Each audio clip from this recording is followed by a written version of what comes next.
vamos a continuar ahora sí con un nuevo episodio de la serie que estamos haciendo del caso de Loan, donde repasamos todo lo que pasó en el caso desde el día 1 hasta la actualidad. Y para hoy tenemos tremendo episodio porque literalmente sucedió que se descubrió que uno de los sospechosos o presuntos sospechosos era amante de otro, o sea, que no tenían nada que ver aparentemente y resulta que eran amantes. Bueno, está tremendo eso. Pero vamos por partes. Nos ubicamos ahora en lo que sería fines de septiembre del año 2024.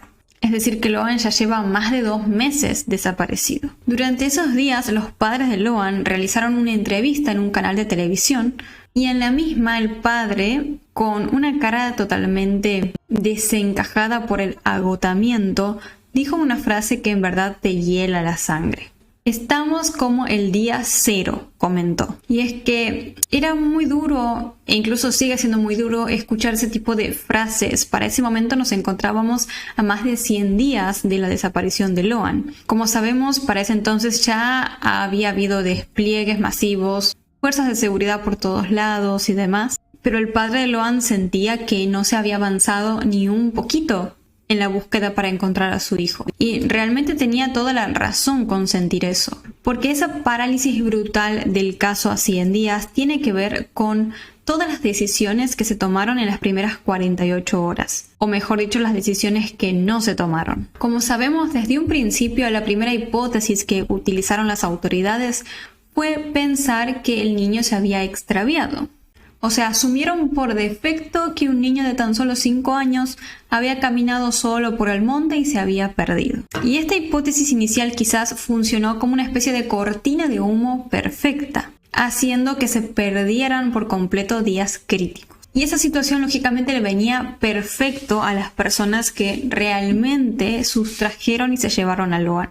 ¿Por qué? Porque cuando la fuerza policial local en un paraje rural asume que un niño simplemente se perdió, no se toman ciertas decisiones, el engranaje estatal no se mueve. Por ejemplo, no se levantaron barreras en rutas nacionales, no se dio aviso inmediato a las patrullas fronterizas, no se consideró a nadie sospechoso porque se suponía que no había sospechosos, ya que se pensaba que Loan solo se había perdido. Y así, no se hizo prácticamente nada. Y eso llevó a que las primeras horas sean muy fácil para cualquiera que intente sacar a un niño del país, por ejemplo. Y el caso de Loan lógicamente no fue el único. Durante esos días de septiembre, quien era el entonces jefe de gabinete de la nación, presentó una serie de números ante el Senado que, les digo, dan escalofríos. Reportó 3.115 búsquedas de menores registradas solo en el año 2023, que este sería el año anterior al cual nos ubicamos, 2024. Es una barbaridad, es un número muy grande. Y para ese momento, es decir, para septiembre de 2024, habían 1.777 búsquedas activas en todo el país. Se comenta que los especialistas llevaban ya un tiempo denunciando un desmantelamiento real de las políticas públicas en todo lo que es lucha contra la trata y explotación infantil. ¿Y cómo se ve ese desmantelamiento? Bueno, por ejemplo, en bases de datos provinciales que no se comunican con bases de datos federales, se ven policías locales que no tienen recursos, que no tienen la capacitación para preservar una escena del crimen correctamente, por ejemplo, etcétera, etcétera. Y ahora sí, en esos días, vamos a pasar a esto, surgió una declaración que podría cambiar por completo toda la perspectiva que teníamos sobre el caso. Esta nueva información es sobre Camila Peña, quien sería la prima de Loan y a la vez también hija de Laudelina, quien, recordemos, para ese momento ya se encontraba detenida por haber sido quien encontró la zapatilla plantada, haber dicho lo del accidente, etcétera, etcétera, ¿no? Pasaron muchísimas cosas en contra de Laudelina. Para ese momento, hasta ahí al menos, Camila estaba posicionada en el expediente como una testigo clave. Ella fue la que declaró, por ejemplo, que el día de los hechos, Pérez aparentemente estaba como muy nervioso y se quería ir rápido del almuerzo. Camila era una gran testigo, básicamente.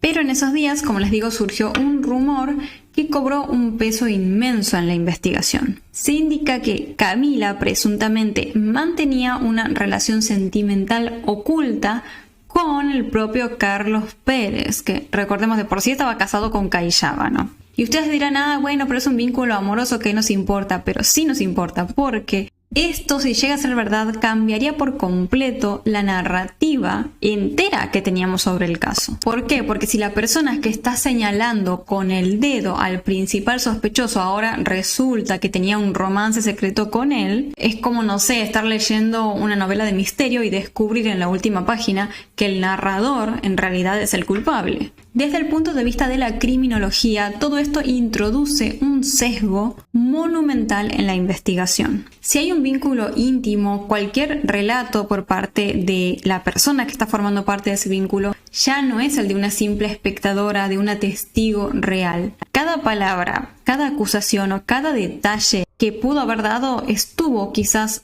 totalmente filtrado por intereses cruzados mucho más profundos. Por ejemplo, pudo haberlo acusado a Pérez para salvarse ella misma por cierta bronca que haya tenido con él por lo que pasó entre ellos dos, quizás para encubrir a alguien más, o sea, como que cambia todo. Así que realmente si este dato llega a ser así, sí es muy importante. Hay que ver si sigue saliendo información en los siguientes días sobre eso. Y no fue lo único que estuvo pasando durante los últimos días de septiembre, ya que se llevó a cabo una marcha por Loan a la cual asistieron muy poquitas personas. Y ustedes se preguntarán por qué asistieron tan pocas personas a una marcha por una causa tan importante. Y es que en realidad en Corrientes se dice que para ese momento muchos se sentían como estafados. ¿Por qué? Porque recordemos que se supo que los hermanos de Loan recibieron donaciones de la gente, recaudando muchísimo dinero, pero que parte de ese dinero fue utilizado no solamente para la causa de Loan, sino también para comprar una moto y cosas así. Y esto empezó a generar como en la gente una especie de desconfianza hacia la familia de Loan. Pero esto no fue lo único que estuvo pasando en esos días en contra de los hermanos de Loan, ya que los abogados defensores de uno de los imputados denunciaron formalmente a Mariano Peña y a un perito privado que él había contratado llamado José Masay. ¿De qué lo acusaban? Bueno, se decía que tanto el hermano de Loan como este perito habrían intentado llevar a los niños que fueron ese día de almuerzo de nuevo al famoso Naranjal, porque querían hacer como una especie de reconstrucción privada de los hechos. Pero esto puede considerarse tranquilamente una aberración total, tanto de forma jurídica como psicológica. Porque como ya venimos viendo, cuando un niño o un menor de edad está metido en un tema judicial, suele o debe declarar en lo que se conoce como cámara Gesell. Esta está diseñada específicamente para que el niño hable con un psicólogo especializado mientras juega y cosas así. Así evita como la presión de un posible interrogatorio y de estar frente a policías, jueces y demás. Se genera una especie de entorno seguro y controlado para el niño. Entonces, pretender someter a un niño que ya pasó por todo eso, como lo eran estos niños que estuvieron el día del almuerzo, a volver al lugar físico, es decir, al Naranjal donde desapareció su primo y demás, con un perito privado que no tenía ningún tipo de autoridad judicial, ni tampoco sabemos si sabía manejar bien a los niños ni nada, es someterlos a estos niños a una presión inigualable. Y además se podría contaminar haciendo esto cualquier tipo de declaración futura. Yo supongo que ante toda esta situación finalmente no terminaron haciendo esa reconstrucción en el Naranjal, pero lo vamos a ir viendo en los siguientes días a medida que avancemos. Y finalmente, otra cosa muy importante que sucedió en ese tiempo fue que los padres de Loan medio que terminaron de hundir a la Odelina, ya que pidieron, enfurecidos y desesperados, peritajes psiquiátricos urgentes para ella. Además, la llamaron mitómana y perversa. De esta forma concluye lo que sería el mes de septiembre en relación al caso de Loan, septiembre de 2024.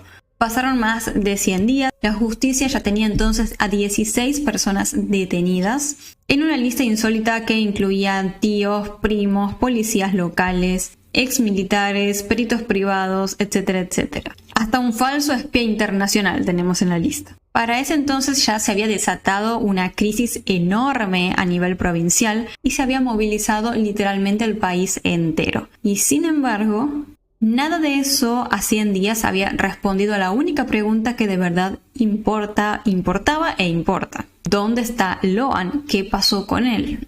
La única verdad absoluta que se seguía manteniendo en pie sigue siendo la de la declaración del padre de Loan. Estamos como el día cero. Así que bueno, vamos a ver entonces qué sigue pasando en los siguientes días. Ahora sí, capaz que piensen hacer ese video que les contaba como resumiendo lo que vimos hasta el momento con lo más importante. No lo quise hacer para hoy porque digo, bueno, es mejor terminar septiembre y ahí sí hacerlo como cerrando lo que serían estos más o menos aproximadamente 100 días. Así que bueno, ya voy a ver si hago ese video o no, pero les digo que va a estar muy interesante ver como toda la información más condensada para poder entenderla mejor. Ahora sí, para terminar este capítulo de la serie del caso de Loan, vamos a estar reaccionando a un clip que salió en aquella época, como siempre. Recuerden que nos ubicamos a fines de septiembre de 2024 y bueno, tanto que estuvimos hablando de los 100 días, ¿por qué no ver este, donde justamente se dice 100 días sin Loan? Y van a entrevistar a los padres del niño. Vamos a poder ver cómo literalmente ellos se quiebran tras darse cuenta de una verdad muy importante sobre la desaparición de su hijo, aparentemente. Chicos, ¿me escuchan? Ahora sí, ahora sí. Nosotros estamos a 100 días en el mismo lugar de donde Loan salió para ese almuerzo el 13 de junio. Esta es la casa donde Loan creció, donde Loan vivió, donde Loan sonrió. Ay, es la casa de Loan, no es la casa de la abuela Catalina, no. Bien, 9 de julio, hoy les quiero decir que está completamente desolado.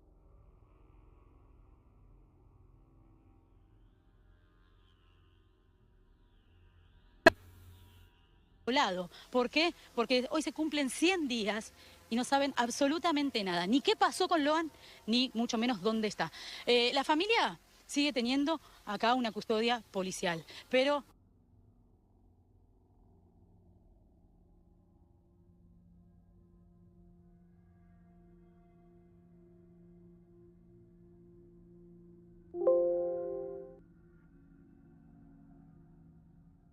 te digo que nos van a permitir entrar, pero están un poco cerrados, están un poco tranquilos acá en su casa. Vamos a tratar de ingresar con mayor de los respetos, porque están, te digo, como todos los argentinos, esperando. Hola chicos, ¿cómo les va? ¿Cómo andan? María, gracias por abrirnos la puerta de tu casa. No, usted también. Gracias, estaba diciendo que 100 días y no sabemos nada todavía de dónde está Loan. Sí, 100 días, la verdad que no se sabe nada de Loan y esperemos que no llegue los 100 días y monedita, ¿no? Para que se sepa algo de él. Eso es lo que queremos nosotros, queremos saber algo de él, Sí, ojalá que nos sigan pasando los días, justamente. Vení, José, vení. Así hablamos un poco con ellos. Los encuentro en familia, los encuentro tomando mate, los encuentro esperando. Acá siempre sí nos levantamos y estamos acá esperándole, así que la esperanza no se pierde, así que seguimos y vamos a seguir buscándole vivo, sano y salvo, así que él está, bueno, nuestra esperanza que tenemos está vivo. A él. No sé qué vienen opinando ustedes hasta el momento, pero yo siento que los padres de Loan no tienen nada que ver con lo que le pasó, como que de verdad quieren encontrarlo. Obviamente me puedo estar equivocando y todo, es simplemente mi percepción hasta ahora sobre lo que vi. A él lo llevaron, fue así nuevamente que a él lo llevaron. María, si hablamos de un accidente, ¿vos creés que pudo haber sido un accidente? No. Nada. Accidente no creo el accidente. José, ¿vos creés en el accidente? No, nada. Accidente no. La familia entera Que él es el hermano de la Odelina y como vimos no le importa para nada hablar totalmente en contra de ella con tal de que se avance de alguna forma con la investigación por la desaparición de su hijo, ¿no? Carta, la teoría. No, nada. Accidente no. La familia entera descarta la teoría del accidente. Aparte de haber habido un accidente, ya lo hubiesen encontrado. Y sí, había un Claro. accidente, ya lo hubiésemos encontrado. Y bueno, y como siempre digo, si ellos sabían que había el accidente y si ellos realmente están seguros que hay accidente, ¿por qué no vienen y nos dicen a dónde está, qué pasó, a dónde le llevaron, dónde está? Entonces vamos. Claro, hubiese sido todo más fácil si hubiese sido. A ver, pasa que si hubiese sido un accidente y Pérez y Cayaba querían ocultar el cuerpo, o sea, lo podrían haber hecho capaz y haberlo ocultado bien, de forma que hasta ese momento no se encuentre, pero eso no prueba nada, o sea, para mí sigue siendo la hipótesis del accidente una tontería. Claro, pero si ellos están seguros que venga y nos muestre dónde está y que nos diga dónde está. Eso es lo que yo digo. siempre. Antes que estemos sufriendo ahí, que queremos saber de él, pero la verdad que yo quiero, de mi parte y de toda la familia, queremos encontrarle a Loan vivo, vivo. Eso es lo que queremos nosotros, queremos encontrarle a él vivos. La justicia está trabajando. ¿Ustedes tienen confianza en la justicia? Sí, sí, tenemos confianza en la justicia, está trabajando bien, también los abogados y el parte del perito también José Macei, así que él nos está acompañando todos los días, nos está dando su apoyo, así que también en la jueza confiamos todo lo que está haciendo el trabajo, así que... Cantidad y cantidad de cosas se dijeron, ¿eh? En estos 100 días podemos estar hablando de diferentes hipótesis. Cuando uno empieza a hablar del caso Loan, puede hablar de otra causa también, porque hay 9 detenidos que decían que eran de la organización Dupuy, hoy se sabe que no y están detenidos. También en un momento se apuntó a la familia, pero solo ellos, solo los papás de Loan saben exactamente cómo se vive el día a día. ¿Cómo viven ustedes un día? ¿Cómo es? Y como todos los días, pensando en él, no levantar. Yo no me quiero ni imaginar lo que debe ser el día a día de una persona que tiene un ser querido así totalmente desaparecido. Es lo que viven todos los días los familiares de los jubilados que se encuentran desaparecidos todavía.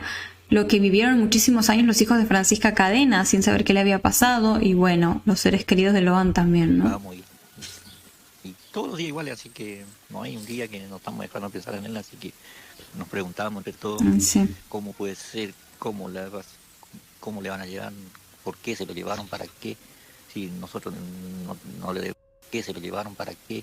Si nosotros... Y que imagínense, ay no sé, como que yo me pongo a pensar tanto y digo que si estará vivo o no, pero si está vivo, que qué estará pasando ahora, qué tanto habrá sufrido. Y me duele un montón pensar eso, o sea, no me quiero ni imaginar desde el punto de vista de un padre, de pensar que tu hijo está, no sabes dónde está, no sabes si está sufriendo actualmente, si está vivo, si no, o sea, debe ser enloquecedor. No le debemos a nadie, no nos metimos ni en la vida de nadie, jamás.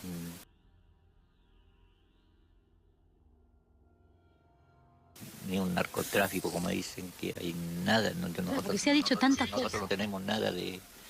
Nosotros que nos investiguen y nos van a investigar todo lo que sea, pero a nosotros no nos van a encontrar nada, así que y eso, yo quiero saber por qué hicieron con la criatura eso, para qué. Porque yo digo eso, ¿no? Solamente ellos saben cómo es pasar todos los días en esta mesa, hablando en familia, qué pasó, qué no pasó. Me imagino que deben ustedes mismos hacer su propia investigación. Sí, sí, acá todos los días se levanta, hablamos de trabajo únicamente, hablamos de trabajo, así que de otra cosa no se habla acá, así que ese, como dijo él, no sé por qué pasó, por qué ¿Del trabajo que hace la justicia o del trabajo de ustedes se habla? de trabajo acá de nosotros, no hablamos de otra cosa, como dice él, narco, nada, así que acá nos levantamos y todo, mirá que hay que trabajar, hay que hacer esto, hay que hacer aquello, así que eso no sé por qué. O sea, de las tareas que hay que hacer. Sí, sí, Las tareas que hay que hacer, todos los días nosotros nos levantábamos y nos íbamos a laburar, cada uno en su laburo, y veníamos acá. Y yo venía siempre y él ya me estaba esperando en la tronquera, como siempre. Yo hasta ahora llegaba y él ya me estaba esperando. Y venía acá y me llevaba un ratito, como siempre decía, me llevaba a la huerta y me hacíamos la huerta él un ratito, y después ya hasta ahora ya estábamos comiendo, ya estaban haciendo las 12 casi ahora. Veníamos acá y comíamos con él, y después ya él ya preparaba y se iba a la escuela, al jardín, y después yo me iba un poquito más tarde a mi laburo y me decía, bueno, papá, nos vemos a la vuelta, siempre me decía así. ¿De qué trabajabas vos, José? Y albañilería, hacíamos albañil, sí. Así que te ibas a la mañana. Yo iba a la mañana temprano y él ya se levantaba junto conmigo y preparábamos. Sí, se pasaba a la cama de María. Claro, se cruzaba nuestra cama y ahí ya me levantaba y nos levantábamos los juntos y preparábamos el mate, y yo me iba a laburar y, bueno, te espero a la vuelta, me decía él así, venga, pobrecito, y después me esperaba y me llevaba a la huerta. ¿Y hoy volviste a trabajar? No, ahora no puedo ahora no. Sí quiero, ya tengo laburo, tengo mucho laburo, pero La cabeza, ¿no? pero no, en la huerta no puedo ir casi ahora. Ay no, que cómo haces para concentrarte, no, usted debe ser posible. Sí, La huerta no la pisás. sí voy, pego unas vueltas ahí, pero... ¿Pero te ocupás de la huerta? No, tanto, pero no, como está ahí. Hasta que aparezca él y... Porque la huerta era como un trabajo en común que tenían los dos. Claro, sí, era... Ay no, chicos, qué horror, o sea, y encima seguramente ellos tienen que ir a la huerta, como que imagínense tener que ir ahí todos los días a ese lugar a donde ibas con ese ser querido que ya no está, encima era tu hijo, o sea, es que no me quiero ni imaginar. Pasa el tiempo y Sí, no, ya conoce también todo ahí. Sí. Claro, ahí José le dice, el hijo, ¿querés mostrarle? Y él me dice, ya conocen, porque de alguna manera nosotros hemos venido varias veces acá. Nosotros conocemos esta casa, conocemos la huerta, la galería, y para nosotros, de alguna manera, es un recuerdo de la cobertura, pero para ellos es el recuerdo de vivencias con Loan. Todo el tiempo ustedes Claro. comparten estos lugares con Loan. Sí, todos los días compartimos con Loan, así que... Y también yo soy la que le llevaba en el jardín, así que eso ahora la verdad que veo así cuando se van al jardín los chicos y ya. Cuando pasan. Claro, me falta uno para llevar al jardín. Sí, siempre. Quiero, pero le voy a llevar. Sí, lo vas a volver a llevar, lo vas a volver a llevar al jardín. Le voy a volver a llevar al jardín, ahí está su bici. Ay, ojalá. Y encima ya pasaron casi 2 años, van a ser ya, chicos. Sí, esperándole también. Ah, claro, porque él muchas veces iba en esa bici que hoy usa uno de los... No, es otra de ¿Esa no la usa nadie? No, ella ahí anda siempre parecida, ¿no es? Esa es la bici del lugar. Sí, la bici lo así, pero no le usa... No la usa nadie. No, anda ahí. No, está pinchada, Ay, me hace mal este clip, la verdad. la tenemos que arreglar. María, Pero la verdad que no se puede creer, 100 días no se sabe nada de él, pero con la justicia que estamos ahora, con la jueza trabajando nuevamente, se está trabajando bien, confío en el abogado Méndez también y el perito, o sea, vamos a ver algo si Dios quiere de Loan, así que... estoy segura, María, que lo vas a volver a llevar al jardín, hay que tener esa fe. Ahora, ¿qué pasa cuando se dicen cosas, cuando de alguna manera se habla de la familia, se sospecha? ¿Qué les pasa por dentro? No, eso es feo, viste, que te queda como traumado, te queda muy, no sé, viste. Ay, es que yo sé que debe ser horrible para un familiar ser investigado o pensar que ya sea las autoridades o la opinión pública sospechan de vos, pero lamentablemente es algo que hay que hacer. O sea, no digo como opinión pública, sino en una investigación se tiene que averiguar en la familia, se tiene que indagar en los familiares porque por protocolo casi les diría. Entonces, por más de que sea horrible, es algo que se tiene que hacer, pero sí, me imagino que se debe sentir muy feo igual a pesar de todo. Te queda pensando muchas cosas que uno puede creer que puedan hablar de nosotros, cosas que no puede ser, viste, y bueno, que piense ellos a su manera, pero nosotros tranquilos, viste. Esto lo voy a decir yo, porque por supuesto que a ellos les cuesta, pero tenemos que tener mucho cuidado cuando hablamos de la familia sin ningún tipo de pruebas. ¿Por qué? Porque estamos haciendo un dolor aún mayor al que ya tienen a diario. Sí, de verdad, sí, porque cada vez va pasando los días, va pasando, mira, ahora ya estamos en 100 días, no sabemos nada de él y cada vez te bajoneas más, viste, y querés encontrarle y te impresionas más, y cada vez en vez de levantar ánimo te vas para abajo más, vale, viste, así que no. La idea no es que se vayan para abajo, sino darles fuerza, que sepan que seguimos estando con ustedes, buscando y pidiendo justicia por Loan. Tiene que aparecer. Ahora, ¿están en contacto ustedes con la justicia? ¿Les van pasando información? Sí, estamos bien, estamos informados, estamos bien informados ahora, estamos más seguros estamos que de pasada, ¿no? Para que estamos más tranquilos, podemos hablar más tranquilos, sí, así que... María, ¿sabes qué? Yo creo que muy pocas personas pueden conocer el dolor que tienen ustedes y cómo llevan el día a día. Creo que aquellas personas que no tienen a un hijo y que no saben qué pasó son las únicas que pueden entender el dolor. Cada vez que vengo los veo súper dolidos y por supuesto que a uno le afecta, pero no tengo ni puedo imaginar cómo es el día a día. Son 100 días en los cuales todos los días te tenés que levantar y estar con esta realidad. ¿Dormís? ¿Comés? ¿Qué haces? If you're hearing these words, it's not a coincidence. Something powerful is moving in. Y por ahí duermo sí, pero por ahí también a la noche así, no, como anoche yo no podía dormir, así que por ahí hay noche que duermo, por ahí hay noche que no duermo, así que me cuesta dormir, así que... ¿Y quién me da que no va a pasar por nuestra cabeza? Así que... Pasan muchas cosas pasan por tu cabeza que te va y como que te está faltando algo, están pensando en algo y viste que... Y así mañana... Todo el tiempo le falta a Loan. Y sí, mañana quisiera nuestro día de vuelta y, bueno, y así te levantás y estamos lo mismo y no podría laburar como siempre y todos pensamos, muchas cosas pensamos. Yo les quiero agradecer porque a 100 días que ustedes me abran la puerta de sus casas y que sigan dándonos notas y que de alguna manera nos sigan mostrando esperanzas, porque estoy segura, como dice María, que lo va a volver a llevar al jardín, que nuevamente lo va a poder agarrar de la mano y llevar al jardín. Pero hay que seguir buscándolo, hay que seguir exigiéndole a la justicia, ¿no? Que no pare. Sí, vamos a seguir buscándole hasta lo último, así que le vamos a encontrarlo sano y salvo, así que... vamos a seguir, no vamos a bajar los brazos, así que Lo vamos a encontrar, María. lo vamos a encontrar, Loan. Lo vamos a encontrar. Quiero que muestre a toda la familia, porque están todos, están los hermanos, están todos acá con ellos, apoyándolos, escuchándolos. ¿Están todos unidos? Sí, todos los días estamos acá unidos siempre. Así que A no bajar los brazos. no van a bajar los brazos, sí, no, todos los días estamos acá. Sí. A no bajar los brazos porque es lo único que hoy tenemos que prometerle a Loan, que lo vamos a seguir buscando, que lo vamos a encontrar, que vamos a saber qué pasó y dónde está. No solo, te digo, por todo el pueblo argentino, sino por esta familia que día a día lo está sufriendo. 100 días y no tenemos respuestas todavía de qué pasa con Loan. Pero tengamos mucho cuidado cuando informamos, mucho cuidado de lo que decimos. Ay, es lindo como ver así como esa esperanza ahí de decir vamos a encontrarlo, pero en un punto, lamentablemente, esto pasó en septiembre de 2024, ya estamos a 2 años. Es un espanto y es un espanto ver cómo, o sea, en 1 año y medio sabemos que no van a encontrar a Loan. Y no sabemos hoy en día si eso va a ocurrir y lamentablemente mientras más tiempo pasa, las esperanzas se van, creo que para mí, no sé, como agotando, no sé.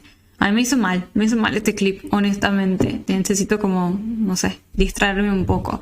Pero bueno, coméntenme ustedes qué opinan sobre todo lo que venimos viendo hasta ahora con el caso de Loan. Y vamos a continuar entonces en el siguiente video con otro episodio de la serie. Y vamos a pasar ya a lo que sería octubre de 2024 y a todo lo que sucedió después de eso. Vamos a continuar ahora sí con un nuevo episodio de la serie que estamos haciendo sobre el caso de Loan Peña, donde revemos todo lo que pasó en el caso desde el principio hasta el día de hoy. Tengo una lista de reproducción con todos los capítulos por si los quieren ir a ver, ya que ahora vamos a retomar directamente donde nos quedamos en el capítulo anterior. Terminamos el mes de septiembre de 2024 en ese episodio, por ende ahora vamos a arrancar con los días del 1 al más o menos 10-15 de octubre del 2024. En esos días que estuvo sucediendo, bueno, sabemos que salió ya del caso el abogado, para ese momento ya Fernando Burlando, pero entró uno nuevo a la familia de Loan, quien sería Juan Pablo Gallego. Este sujeto llegó y pateó el tablero por completo,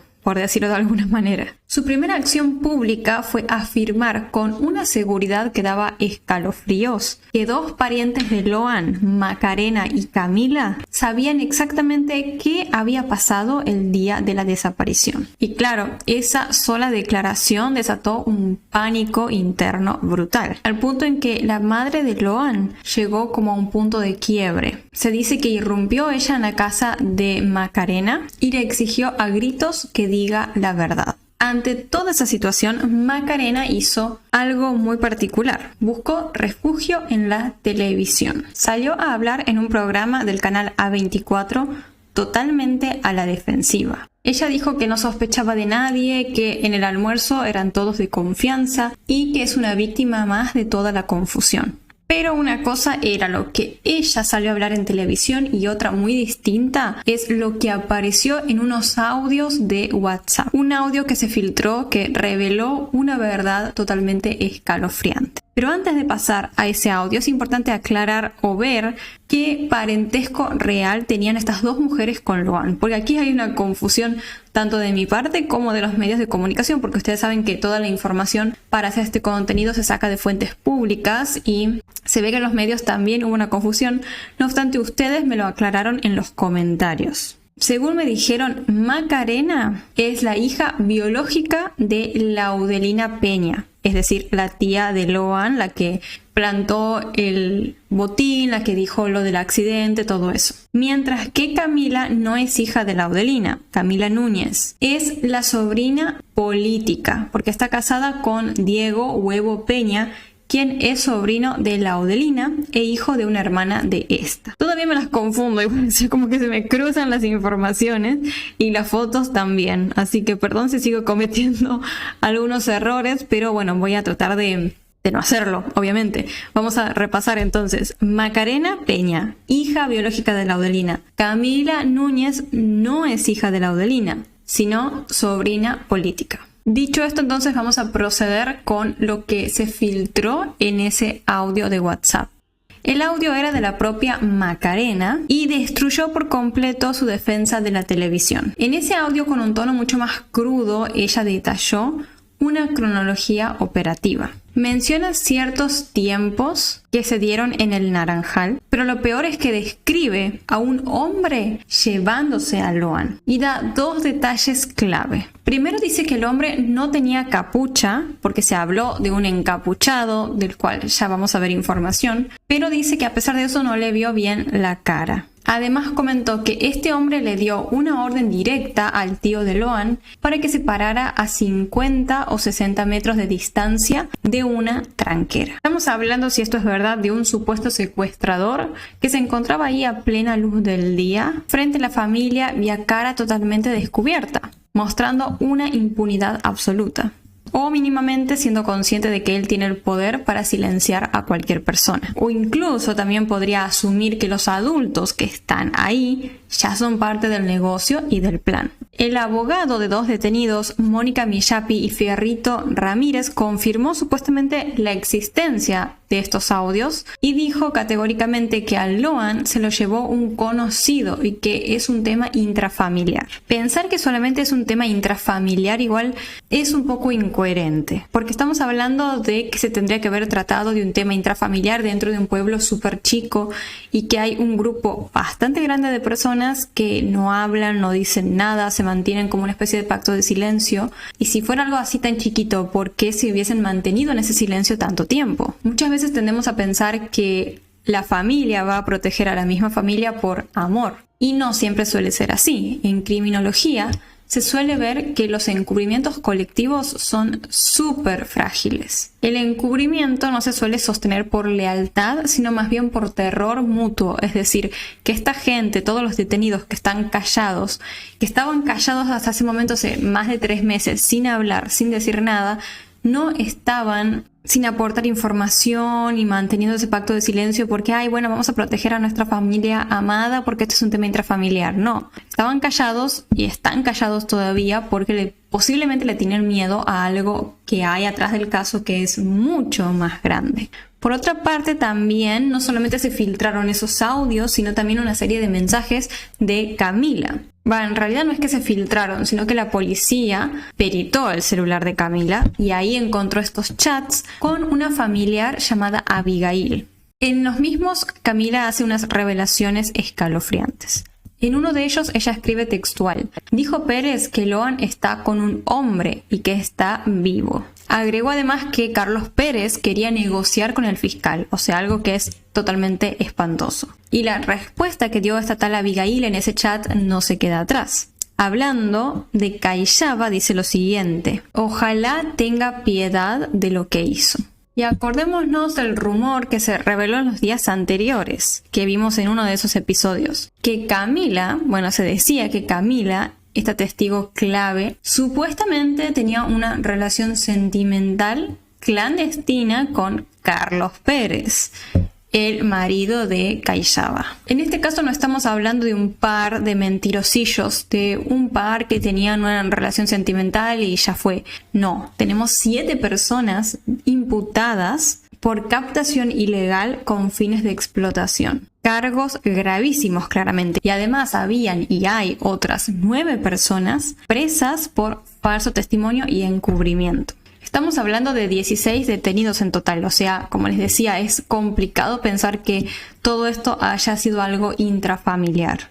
Pareciera más ser una conspiración masiva, sobre todo pensando en los estándares de un pueblo rural. Y para que una conspiración masiva funcione necesitas un motor muy potente, y ese motor suele ser el miedo al poder. Y eso nos lleva nuevamente a volver a Laudelina Peña, la tía de Loan. Después de semanas de silencio absoluto de su parte, su abogada, Mónica Chiribín, acuérdense del nombre porque a partir de ahora la vamos a mencionar seguramente, pidió una ampliación de indagatoria para el día 15 de octubre de 2024. Y da una excusa para justificar con eso las mentiras, todas las mentiras previas de Laudelina, lo del accidente, lo del botín, etcétera, etcétera, etcétera. Y esa excusa es tremenda. Literalmente la abogada dijo que Laudelina mintió por miedo a los políticos. O sea, sí, su abogada intentó limpiar el falso testimonio de su clienta diciendo que fue bajo amenaza extrema. Una víctima del sistema, digamos. Pero si nos ponemos imparciales, que es lo que tenemos que hacer, y analizamos de fondo toda esta cuestión y pensamos que capaz hay algo de verdad en eso, nos estaría toda esta situación mostrando cómo un entramado policial puede operar con total impunidad. Y en ese contexto el abogado gallego volvió a hablar, el abogado que estaba trabajando para la familia de Loan, dando una hipótesis nuevamente un poco cuestionable, porque él descartó que todo esto se trate de una red de trata internacional y que fue más que nada un grupo provincial, pequeño y organizado. O sea, pasamos de intrafamiliar a un grupo ahora sí, pero pequeño dentro de la provincia. Él dijo que alguien del pueblo entregó a Loan, básicamente. Pero aquí, como les digo, esto es cuestionable porque si hablamos de solo una red provincial chiquita, ¿cómo encajan en toda esta historia estos personajes como por ejemplo el americano que salió a decir que era un agente de Interpol y que no sé qué, y después aparecieron también los de la Fundación Lucio Dupuy a querer manipular a los testigos, etcétera, etcétera? O sea, es como complicado pensar que si es algo chiquito se metan este tipo de personas o grupos que te salen de cualquier lado. Pero sí podría llegar a haber una explicación.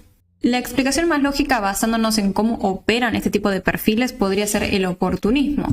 El oportunismo mediático, más específicamente. Porque es habitual que cuando un caso local salta a la televisión nacional y se llena de cámaras las 24 horas, aparezcan este tipo de estafadores, mitómanos, gente que busca básicamente de alguna forma sacar dinero con esa tragedia. Y lo peor de todo es que estos espías falsos, toda esta gente que se metió a arruinar a los testigos y demás, lo que hicieron fue embarrar aún más la cancha y regalarles tiempo a los verdaderos culpables. Y esas fueron las cosas más importantes que pasaron en relación al caso de Loan durante estos primeros días del mes de octubre. Como ven, ya por ahí la información no es tan explosiva como era hasta este momento porque pasaron varios meses, todo se va calmando, se va tranquilizando, los medios siguen menos el caso, no es esa misma explosión que era al principio, así que seguramente vamos a ir avanzando como más rápido con los días porque antes era una locura, o sea, salían 500.000 noticias por segundo, entonces se volvía todo un caos. Pero ahora está todo un poco más planchado y seguramente se va a mantener así o incluso menos a lo largo de los meses que nos quedan todavía por ver. Bueno, ahora sí, para continuar con la segunda parte de la serie del caso de Loan, vamos a estar reaccionando, como siempre, a un clip que salió en esa época. Este en realidad es un poquito más viejo a la fecha en la cual nos encontramos, porque como podemos ver dice 72 días que pasaron, pero se me había pasado en realidad y creo que es importante que lo veamos porque vamos a ver y a escuchar hablar de un tal encapuchado, del cual yo les mencioné, de hecho, vieron en la parte anterior, que supuestamente se llevó a Loan y siento que puede ser un personaje interesante y que deberíamos saber un poco más sobre él. ¿Puede servir a 72 días? Volvemos a hacer como un reconto de lo que pasó en este caso. ¿Sí? La única pista certera que tenemos, el único indicio certero que tenemos en este momento es la prueba de odorología de los perros. O sea, lo que los perros agarraron. Loan, todo lo demás es todo... Sí. Por indicios, lamentablemente, como es, para mí va a plantar una por los países, ¿no? Claro. que hubo, ¿sí?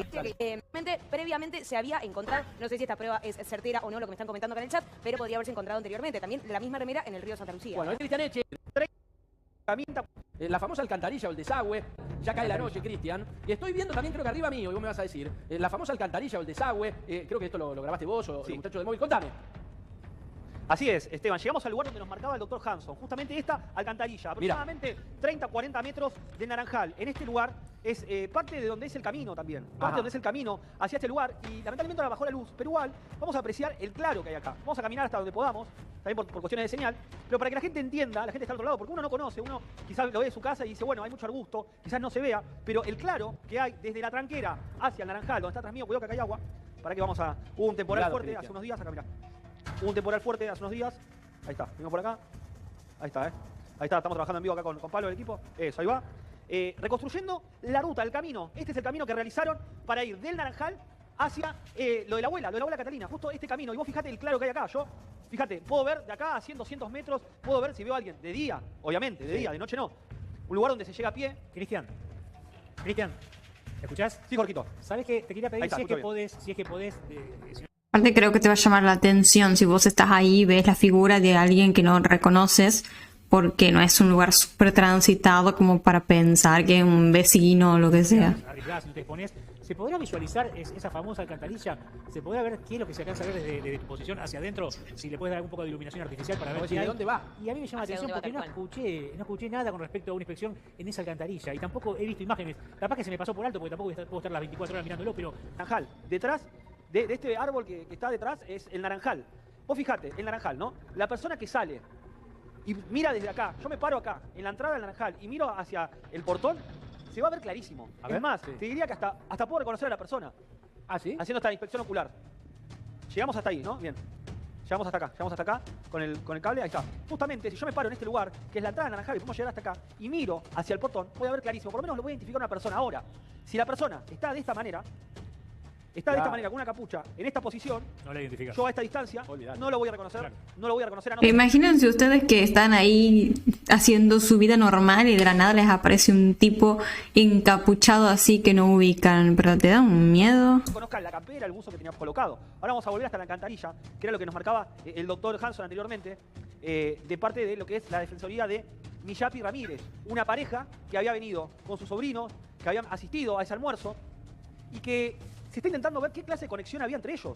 Entre Miyapi, Ramírez, con Benítez y con toda la gente que asistió a este almuerzo. A ver si podemos pasar. Claro. Hasta hubo un fuerte temporal estos días acá en Corrientes, muy fuertes temporales. Que la última vez que había llovido había sido el día que se pierde Logan, porque había barro, no sé si recuerdan, donde encuentra el botín también había una profundidad, se arma un barrio importante. Pero Cristian, me estoy quedando, Donde cada huella, cada pisada que nosotros vamos realizando queda muy marcada. Queda muy marcada. Por eso, donde ustedes también mencionaban el hallazgo de la remera, ahí está, pisamos acá, el hallazgo de la remera, el hallazgo del balde. Miren qué interesante. Bueno, todo esto de la remera y eso ya lo hablamos en un capítulo anterior, por eso no voy a hacer tanta énfasis ahí. Pero qué interesante esto, ¿no? Que quedan todas las huellas marcadas y justo cuando desapareció Loan, los días anteriores había estado lloviendo. O sea que tranquilamente se podría haber estudiado las caminatas, las pisadas que hubieron ahí, a ver si encontraban algo extraño y demás, ¿no? Capaz había información importante en eso. Esa remera con manchas hemáticas y una huella también es producto a esto, a que cuando llueve se arma un barrial tan claro que las huellas quedan bien marcadas. Claro. En Ahora, la tierra, en el barrio, Claro. se puede identificar. Cristian, vos me marcaste Acá recién está, algo. acá está la alcantarilla, mirá. A ver. Ajá, claro, ahí desagota. Por ejemplo, ¿no podrías haber tomado como muestras de esas huellas y compararlas con las personas que supuestamente fueron al Naranjal? ¿Sabes por qué también pregunto esto, Esteban y Cristian? Porque me está escribiendo la familia Gauto, que son de Corrientes. Dicen que en los campos hay de ese tipo de alcantarillas o desagües. Y muchas veces los gurises, los chicos, se esconden en esos lugares. No vaya a ser de que Logan se haya metido en ese lugar, haya perdido. Mirá, no sé, todos los Mirá, porque entra una criatura. Estaba seco. No, que entra. Pero... Sí. Estaba seco, también. Hay que destacar eso, que estaba seco. Y si esto estaba seco, uno se puede meter por acá abajo. A ver si podemos... A ver, Pero que se haya metido ahí voluntariamente, no creo. Como te puedo creer que digas se cayó, se golpeó, se accidentó, pero ya lo habrían encontrado, obvio. Esteban, a ver si... Sí. Esteban. Sí. Sí, Patricia. El tema es así, cuando nosotros encontramos una posible mancha hemática, lo primero que tenemos que hacer es ver si es humana, porque puede ser animal también, ¿sí? O sea, por ahí, y si la remera no es de la talla de Logan, puede ser una cacería o lo que puede ser. Entonces, ojo con eso también y a tener un poco de cuidado, que puede ser una mancha hemática y no pertenecer a humano, ¿no es Bien, cierto? a ver, esta imagen es increíble, ¿eh? Y felicitar y agradecer a los muchachos del móvil, al camarógrafo y a Eche, porque mirá lo que es esto, estamos dentro de este desagüe. Eche, ¿hacia dónde va la alcantarilla? ¿Dónde termina? No, cruza acá, es un cruce. No, es muy cortito. Es muy cortito el tramo. Pero ahí, como bien decía es muy Jorge, cortito, fíjate. ahí entra una persona y si estaba seco. Entra una persona, pasaría por acá abajo, mirá todo el recorrido que hace, pasa todo por acá abajo, todo por acá abajo y sale por acá. Como un puente. Y sale por acá. Sí. Como un puentecito. Claro, es como un puentecito. No, está claro que donde es un puente, tranquilamente se puede esconder una persona acá abajo. Sí. Hay una persona Se puede haber podría haber estado escondida en alguna zona. Exactamente, digo, se puede haber escondido Loan. Se pudo haber escondido el captor de Loan. Che, Lo pueden haber escondido juntamente con una persona. Pero, no sé, Loan no habría gritado o algo, o sea, lo tendrían que ver o callado o dormido y algo así. Ahí sí te diría, bueno, capaz se escondieron. Quedado ahí hasta que baje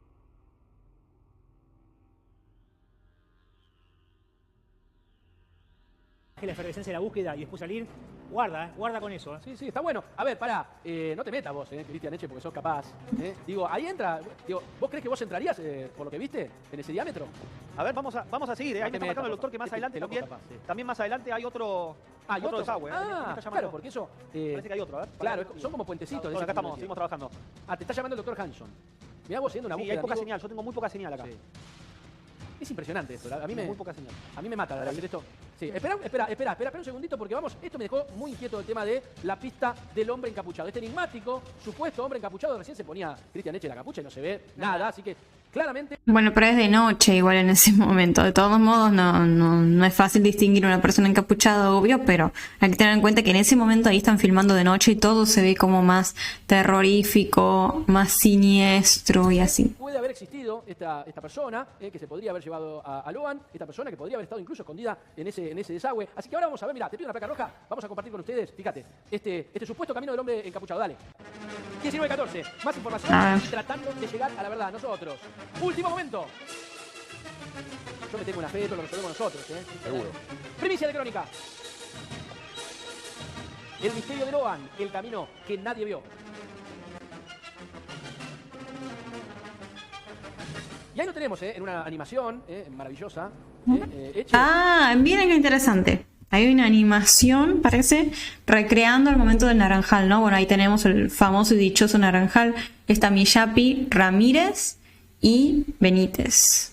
A ver, esto lo hizo, obviamente, la novia de Eche, que labura de esto y labura súper bien. Mirá lo que es esto, ¿no? Una Qué trabajo de animación. maravillosa. A ver, Cristian, contanos vos también de qué trata esto, porque este es el camino de Loan volviendo del naranjal.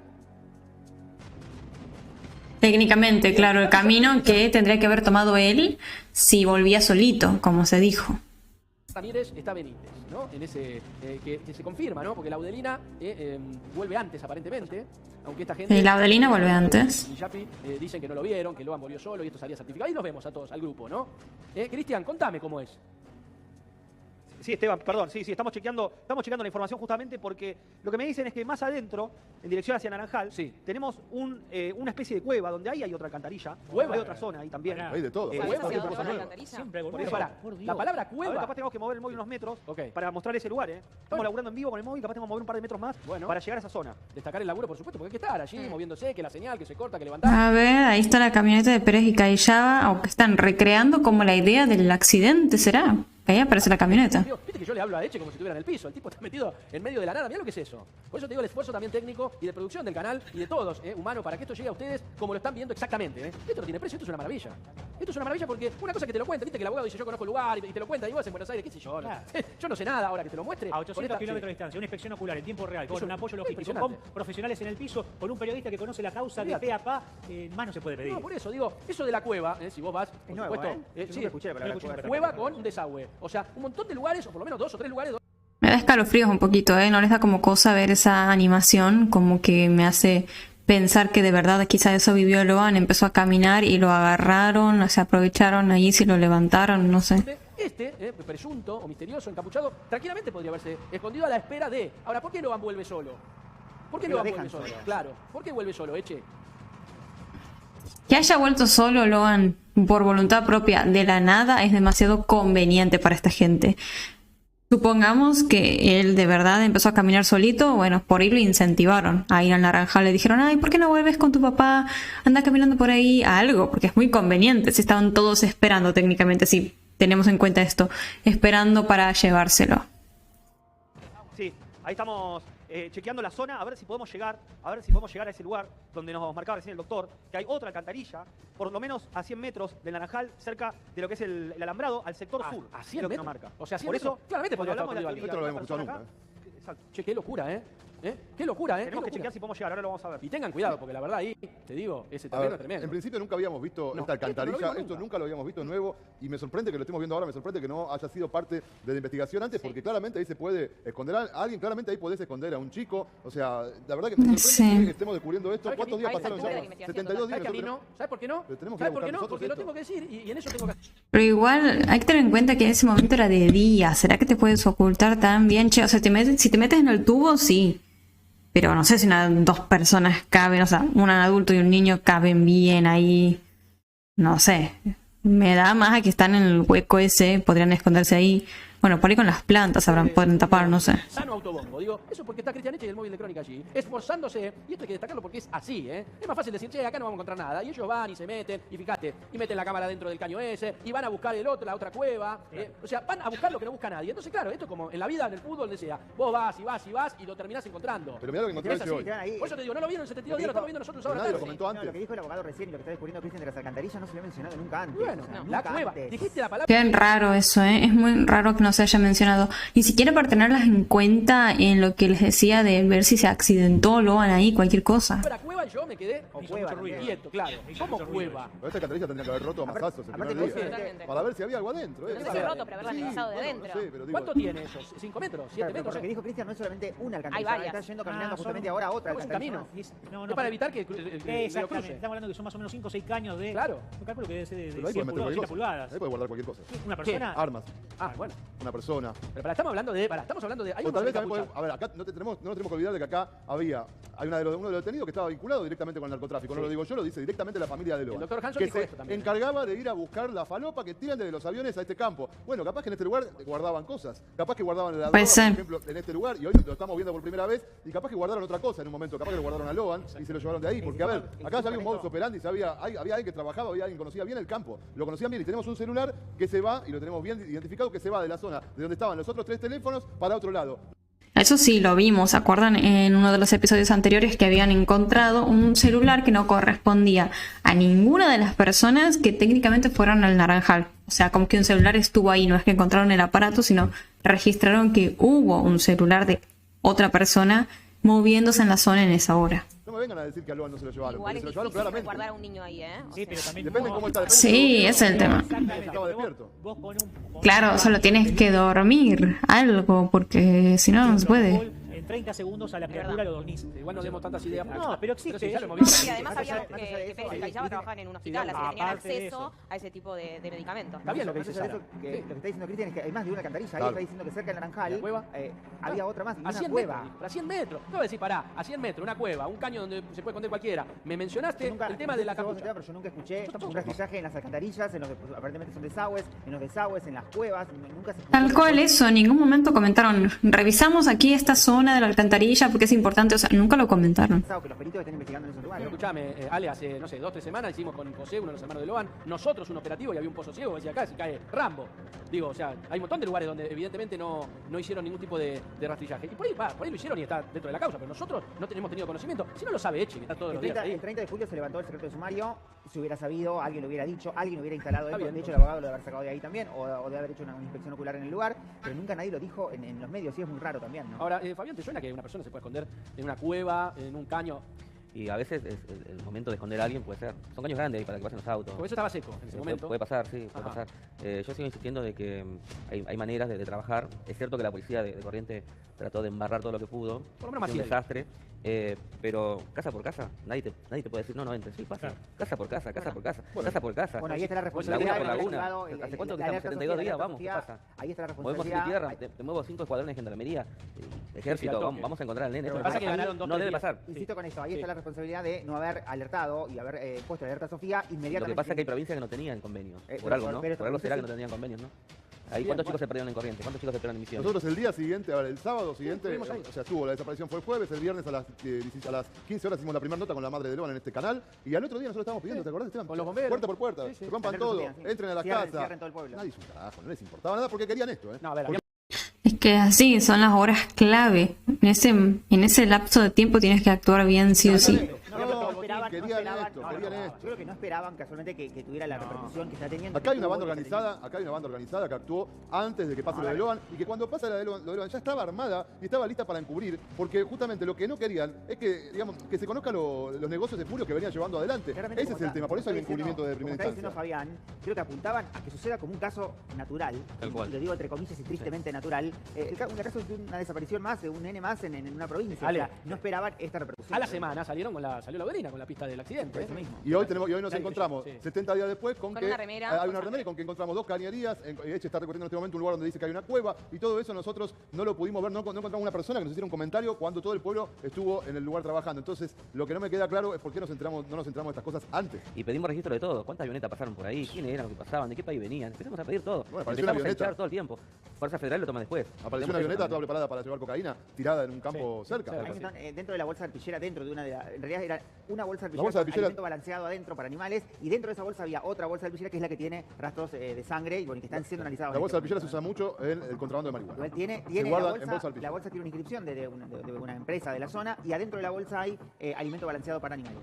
Bien, yo te digo todo esto cuando dice Germán, no, a mí me sorprende, a mí no sorprende nada, porque esta causa ya desde el principio está podrida. La remera, Esteban, bueno, es una remera de varón, de hombre, que tiene unas rayas negras y tiene una marca conocida con la pipa, con la pipa, bueno, es una remera de varón. Y esa remera también podría indicar si puede estar relacionado con la causa o no, digo, viendo las imágenes de la gente que estuvo, si no estuvo, y la gente de la zona, ¿no? Ahora le pregunto a Patricia, porque hablábamos de esto, y ella me decía de las marcas temáticas, digo, ¿tiene valor? ¿Podemos realmente encontrar? Porque digo, me imagino que está recontra contaminado, ¿no, Patricia? Sí, tiempo. totalmente. Es totalmente contaminado. A 72 días no tiene fuerza probatoria, ¿sí? Porque siempre se plantó, realmente pasó ese día que desapareció. Igual la tenemos que hacer. ¿Y cuánto Siempre, tarda un estudio? ¿Cuánto se tarda un estudio? Absolutamente todo lo que aparezca hay que investigarlo. Hasta el más descabellado, ¿sí? La línea investigativas hay que seguirlas.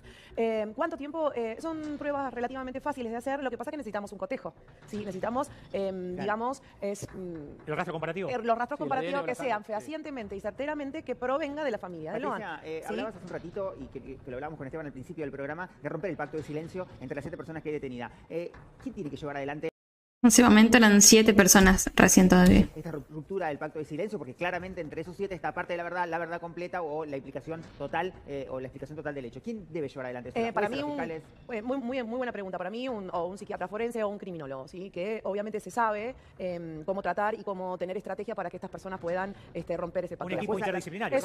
Exactamente. ¿La jueza por instrucción en la causa puede pedir esta medida? Sí, por supuesto, claro. Y las partes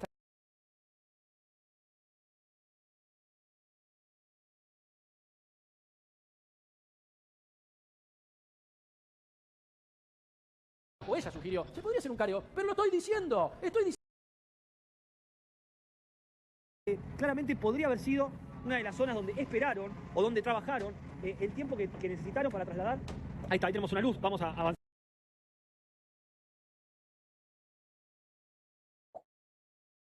En directo, donde claramente podemos ver que ingresamos en la camioneta, estamos yendo en el móvil de Crónica, lo podemos ver, y uno va caminando por este lugar y llega a esa casa abandonada, esa tapera abandonada, donde el primer día que Loan desaparece, mirá, tenemos mucha agua acá. Avisan, ahí vamos a ver un freso, mirá. La primera vez que avisan en esa falsa alarma, la famosa falsa alarma, el hallazgo habría sido justamente en la tapera donde estamos yendo en estos momentos, en este recorrido que estamos realizando, donde mucha gente está viendo y nos está escribiendo en estos momentos, para que entienda la geografía que tiene este lugar, el descampado. Aunque es de noche, podemos explicar para que la gente del otro lado pueda comprender cómo es este espacio totalmente libre para circular con un vehículo. Ahora justamente hubo un temporal y hay mucha agua en distintos lugares, es difícil transitar acá, pero en esta zona, que queda más o menos del Naranjal a unos 600 metros, tenemos un poco más, 600 metros donde estamos ahora, pero son por lo menos 2000 metros hacia ese Naranjal, donde había un colchón en el piso, donde el mismo doctor Burlando había recorrido ahí, había una especie de juguete, un lugar donde claramente podría haber sido una de las zonas donde esperaron o donde trabajaron el tiempo que necesitaron para trasladar. Ahí está, ahí tenemos una luz, vamos a avanzar, vamos a ver por dónde pasamos. Fíjate vos cómo está el camino marcado, estos senderos, donde por las lluvias se inundó. Vamos a ver por dónde, vamos a pasar por allá, a ver si podemos. Ahora vos Vamos a dar la vuelta. Pensar que Loan pudo haber estado ahí de noche, perdido, y uno se da cuenta de que es imposible. Imposible, pero yo te iba a decir eso, ¿no, Cristian? Estás en un lugar donde no hay nadie, literal, no hay nadie, no hay nada ahí. No es que hay casa, que es un campo que se utiliza para nada, no hay nada ahí. Imposible que no se hubieran escuchado los gritos. No, es clarísimo que no se perdió, chicos. Es clarísimo que esta pista bueno, de la perdón, pero hay mucha gente que está diciendo eso, hay mucha gente que está volviendo a la idea de que se perdió, y que acá no pasa nada. Y te voy a decir algo, es el lugar ideal para hacer una chanchada. Porque digo, no hay nadie, es un lugar lleno de imperfecciones, el riachuelo ese, los tubos, la cueva, la tapera. ¿Quién sabe? Se empezaron a hacer todos los giles, ¿no? Sí, la verdad es que sí, ¿no? Porque no es un campo tan así nomás. Hay varios lugares donde podrías esconder algo. Volvió antes, yo estaba mirando por otro lado, Cristian, se un árbol. Cristian, se habló también de un familiar de Benítez, puede ser, de un vaquiano que conocía muy bien la zona, que podría llegar a ser ese cuarto celular que se va de los 3 celulares que están ubicados en el Naranjal. No sé si ¿Ves lo que son Ah, lugares, Germán? Este tipo de lugares, de zonas, así como cuevas, son puntos que se pueden utilizar tranquilamente para esconderse, utilizar como aguantadero. Todo esto, estas cuevas también que nos había marcado el doctor Hanson, de una cueva también cerca, que se arma con las mismas cañas. Ya, pero no son cuevas naturales, son cuevas construidas, ¿no es cierto? ¿Qué pasó con el vaquiano? Me interesa esa pregunta. ¿Con qué fin? Y bueno, la respuesta parece que tenés. ese campo está utilizado para Escuchame, drogas y cosas claro, violentas. claro. Escúchame, Cristian, quiero aprovecharte ahí de espalda y le pido a los chicos del móvil también. Así, ponete la capucha. Ponete la capucha porque estamos con este... Mirá. Ahí está, mirá. Olvidate. El encapuchado, mirá. Anda a buscarlo, ¿sabe dónde? Mirá. Se pierde en la oscuridad. No lo identificamos. Bueno, pero porque ahí era de noche. Que se eche porque se le caen los pantalones, pero vos fijate. Cuéntenme ustedes qué opinan de toda esta situación del encapuchado. ¿Creen que puede ser una posibilidad? Por ejemplo, ¿piensan que puede haber sido que las personas que se llevaron a Loan se hayan escondido ahí, en alguna de estas cuevas, estas alcantarillas que vimos, la tapera, etcétera? ¿O les suena un poco descabellado, capaz? Me parece que es un clip interesante que teníamos que ver, por eso decidí traérselos, por más de que no sea de la fecha exacta en la cual nos encontramos. Ya para la próxima vamos a seguir avanzando con otras noticias de octubre de 2024. Así que bueno, vamos a ver hasta dónde nos lleva toda esta serie del caso de Loan. Bueno, ahora vamos a continuar con una actualización del caso de Loan que estuvo pasando en estos días. Yo le diría que para hacer una analogía de lo que estuvo pasando recientemente, podríamos imaginarnos tranquilamente una partida de, no sé, un juego de misterio tipo Clue, ¿vieron esos? Donde vos tienes que descubrir al culpable de un crimen. Imaginen que tienes ahí el tablero, las pistas, los sospechosos, pero resulta que la persona encargada de leer las reglas, o sea, el que dirige el juego, digamos, es en realidad quien se está dedicando a borrar las huellas del tablero a escondidas. Resulta ser que en estos días la Fiscalía Federal presentó una síntesis de acusación, siendo este un paso crucial antes de que inicie el juicio oral. Lo que hicieron fue como reconstruir la cronología del presunto plan organizado para sustraer y ocultar a Loan. Claro, porque como sabemos, después de ese almuerzo de comer, un grupo de adultos conformado por Benítez, Ramírez, Miyapi, Laudelina, como ya sabemos, decide llevarse a Loan y a los otros niños a un naranjal. Mientras tanto, los otros adultos como Cayaba y Pérez se quedan en la casa de la abuela. Pero hay un movimiento previo que llama bastante la atención. Laudelina, antes de irse para el naranjal, según se cuenta, convence a otra mujer, la cual no se especifica cuál es, pero que estaba ahí en el grupo, de que no es necesario ir a ese naranjal en particular, que quedaba tan lejos. Le comenta que cerca de la casa de la abuela Catalina también hay naranjas. Básicamente, haciendo eso, la hace regresar a la casa, es decir, la saca del grupo de todos los demás adultos que habían ido con los niños al naranjal. De esta forma deja a todos los niños exclusivamente bajo el control de Benítez, que para mí es el más turbio de todos, y recordemos es el esposo de Laudelina, Ramírez y Miyapi. De esta forma medio que se afirma que hubo una especie de esquema de sustracción coreografiado. Laudelina aísla al grupo, crea una especie de embudo y separa a Loan del resto de los adultos que posiblemente no estaban dentro del plan. Seguido de eso se toma esta famosa fotografía aproximadamente a la 1:52 de la tarde, que se convertiría en la última evidencia gráfica de Loan caminando hacia el naranjal.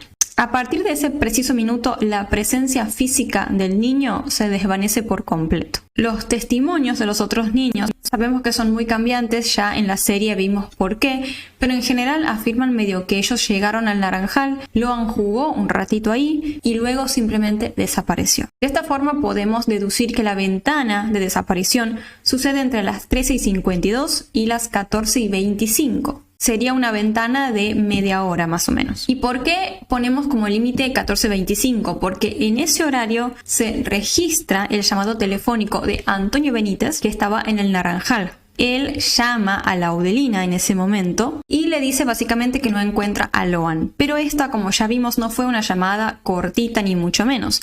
Duró aproximadamente unos 9 minutos. Un tiempo bastante considerable para simplemente decir que no encontraba a Loan. La fiscalía dice que esto fue un plan maestro, un secuestro súper coreografiado y milimetrado. Pero si esto fue así, ¿por qué dejarían un rastro digital tan obvio como fue esta llamada de 9 minutos? O sea, si uno, por ejemplo, intenta cometer un crimen encubierto, lo último que haríamos es triangular mi posición con las antenas de telefonía celular de la zona. Entonces, ¿por qué si esto fue un plan, hubo un descuido tan grande, apenas Loan desapareció? Tranquilamente podría haber sido por pánico. Si conectamos esta situación con el panorama general del comportamiento criminal, descubrimos que los crímenes perfectos en realidad no existen, o sea, son un mito de Hollywood. En la vida real las cosas suelen fallar. Lo que suele ocurrir en este tipo de casos tan complejos es que un plan central puede presentar miles de imprevistos. Emergencias logísticas de último minuto, por ejemplo, coordinar quién saca al niño del monte, en qué vehículo, por qué camino, etcétera, etcétera. Todo eso genera lo que muchas veces en investigación criminal se llama fuga de datos. O sea, cuando una emergencia, un pequeño fallo en todo ese plan, lo rompe por completo. Surge en ese momento pánico por parte de las personas que están llevando a cabo el plan, lo que los lleva a tomar decisiones o a hacer cosas que terminan básicamente destruyendo la idea original. Podemos pensar que Loan fue sustraído, retirado de la zona del Naranjal y ocultado en la camioneta Ford Ranger de Pérez y Callaba. Pero claro, las personas involucradas sabían que ya se habían cometido errores, habían dejado el rastro de esa llamada particular y además restos de olor de Loan en esa camioneta. Por ende, la única forma de evitar que la policía local los atrape de inmediato era básicamente manipulando evidencia o instalando una cortina de humo. Necesitaban instalar así rápidamente la idea de que Loan se había perdido solito caminando por el monte. Y si conectamos esto con todo el panorama general, entendemos lo que pasó el día 14 de junio, es decir, el día siguiente a la desaparición de Loan. Ese día apareció el famoso botín izquierdo del niño enterrado en el barro. Es decir, ya empezaron a plantar estas cosas e intentar manipular evidencia para ver si zafaban de ser descubiertos. Y como decíamos antes del tema de la fuga de datos, en esos días siguieron pasando cosas bastante inevitables. Las coartadas de los principales imputados empezaron a chocar entre sí bastante rápido, haciendo agua por todos lados. Benítez, por ejemplo, uno de los más turbios, menos para mí, dio versiones súper contradictorias sobre quién estaba con él en el supuesto momento de la desaparición y dio excusas rarísimas sobre sus cambios de ropa, así que tuvo en medio de la búsqueda inicial de Loan. Ramírez, por ejemplo, dijo que perdió de vista a Loan justo en el segundo exacto en que empezó a hablar por teléfono con su hermana. Y Laudelina, bueno, la principal de todas, ¿no? Llegó a inventar una historia totalmente falsa de la nada sobre el accidente del niño. Sabemos que se dice que ella fue manipulada, que la convencieron, que le dijeron que le iban a dar una casa, esto que aquello por decir eso, pero de todos modos, más allá de eso, se instaló esta idea, ¿no? El tema es que todo esto nos lleva a preguntarnos si las historias estaban tan mal armadas, si hubo tantos errores, cómo sostuvieron toda esta mentira, cómo no se sabe nada de Loan a esta altura del partido, digo, con tantos errores. La razón principal por la que esta red de mentiras y contradicciones no se cayó a pedazos de inmediato tiene nombre y apellido, y lo están viendo aquí en la fotito, el comisario Walter Maciel. Y aquí es donde la cosa se pone realmente interesante, porque volvemos a la analogía del principio, que les dije del juego, ¿se acuerdan?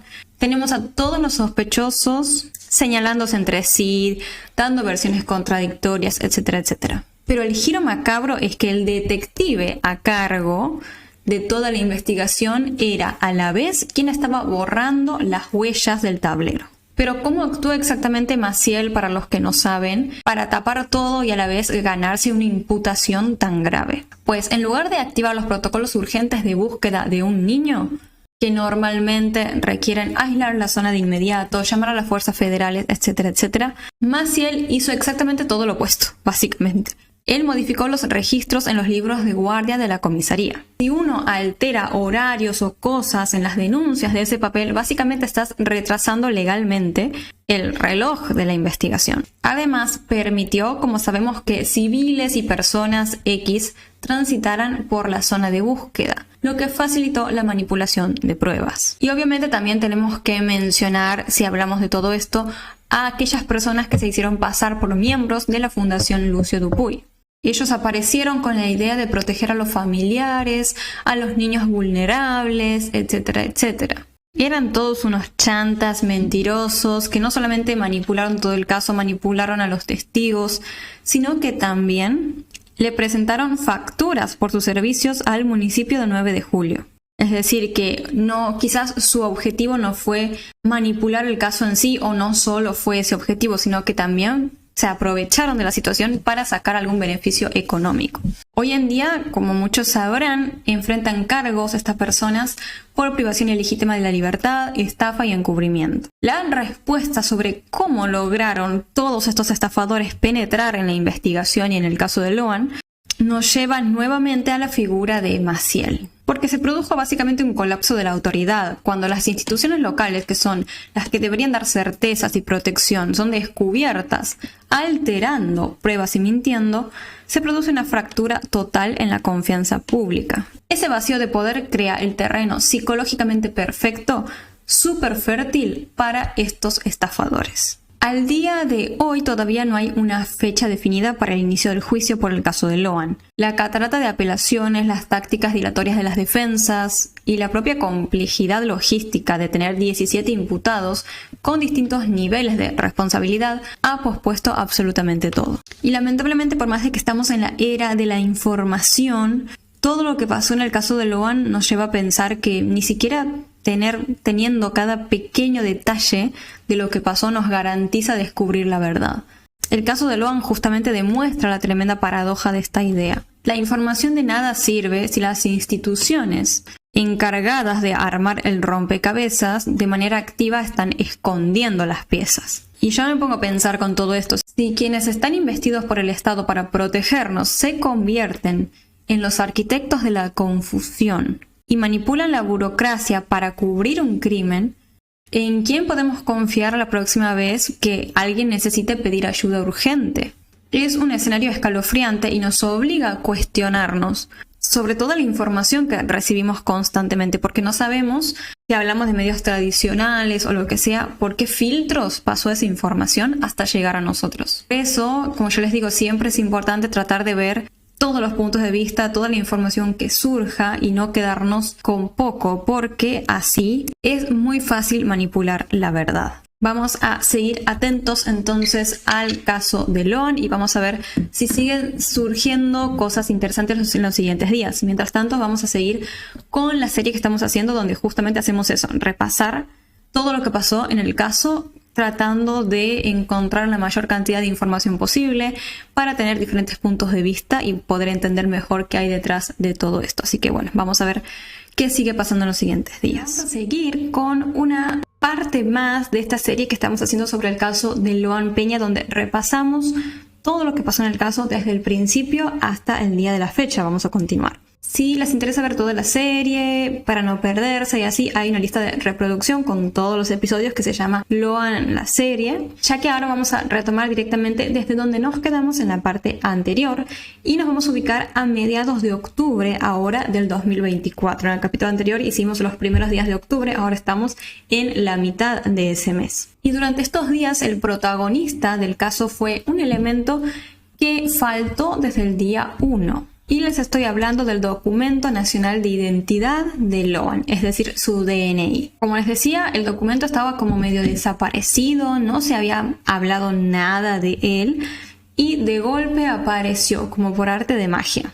Y el contexto de la aparición es lo que encendió varias alarmas en ese momento. El reclamo para que la justicia buscara este DNI originalmente fue impulsado por Marcelo Hanson. ¿Y quién es este sujeto? Bueno, es el abogado defensor de Daniel Ramírez y de Mónica Millapi, que fueron, recordemos, de los primeros en ser detenidos por la desaparición de Loan. Y estaban, bueno, lógicamente en el almuerzo familiar. Según los expedientes, cuando la defensa, esta de Millapi, le pregunta al juzgado dónde estaba el documento de Loan, el juzgado revisa sus constancias y nota que el DNI simplemente jamás había sido secuestrado. ¿Nunca lo pidieron? No, nunca lo habían pedido, al menos hasta ese momento. Es por eso que finalmente se ordena buscarlo y bueno, adivinen dónde lo encuentran. Obviamente lo hallaron en la propia casa de los padres de Loan, de María Noguera y de José Peña. La pregunta aquí es cómo es posible que a una fiscalía se le pase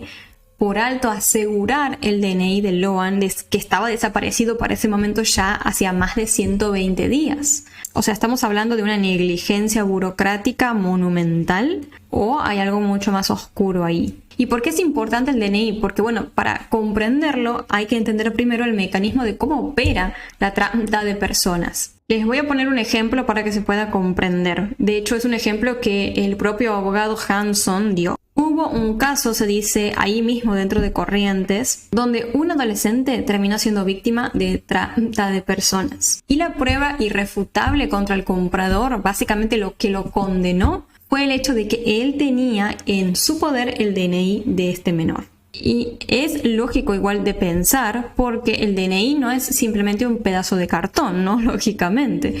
Es la llave maestra indispensable para cruzar fronteras en el Mercosur, por ejemplo. O inscribir a un niño en otro sistema. Básicamente es un elemento vital. Que la justicia, como les decía, no haya querido saber nada sobre ese DNI, no lo haya buscado desde un principio y demás, es algo que llama mucho la atención. Lógicamente, como les decía, el documento se encontraba en la casa de los padres de Loan.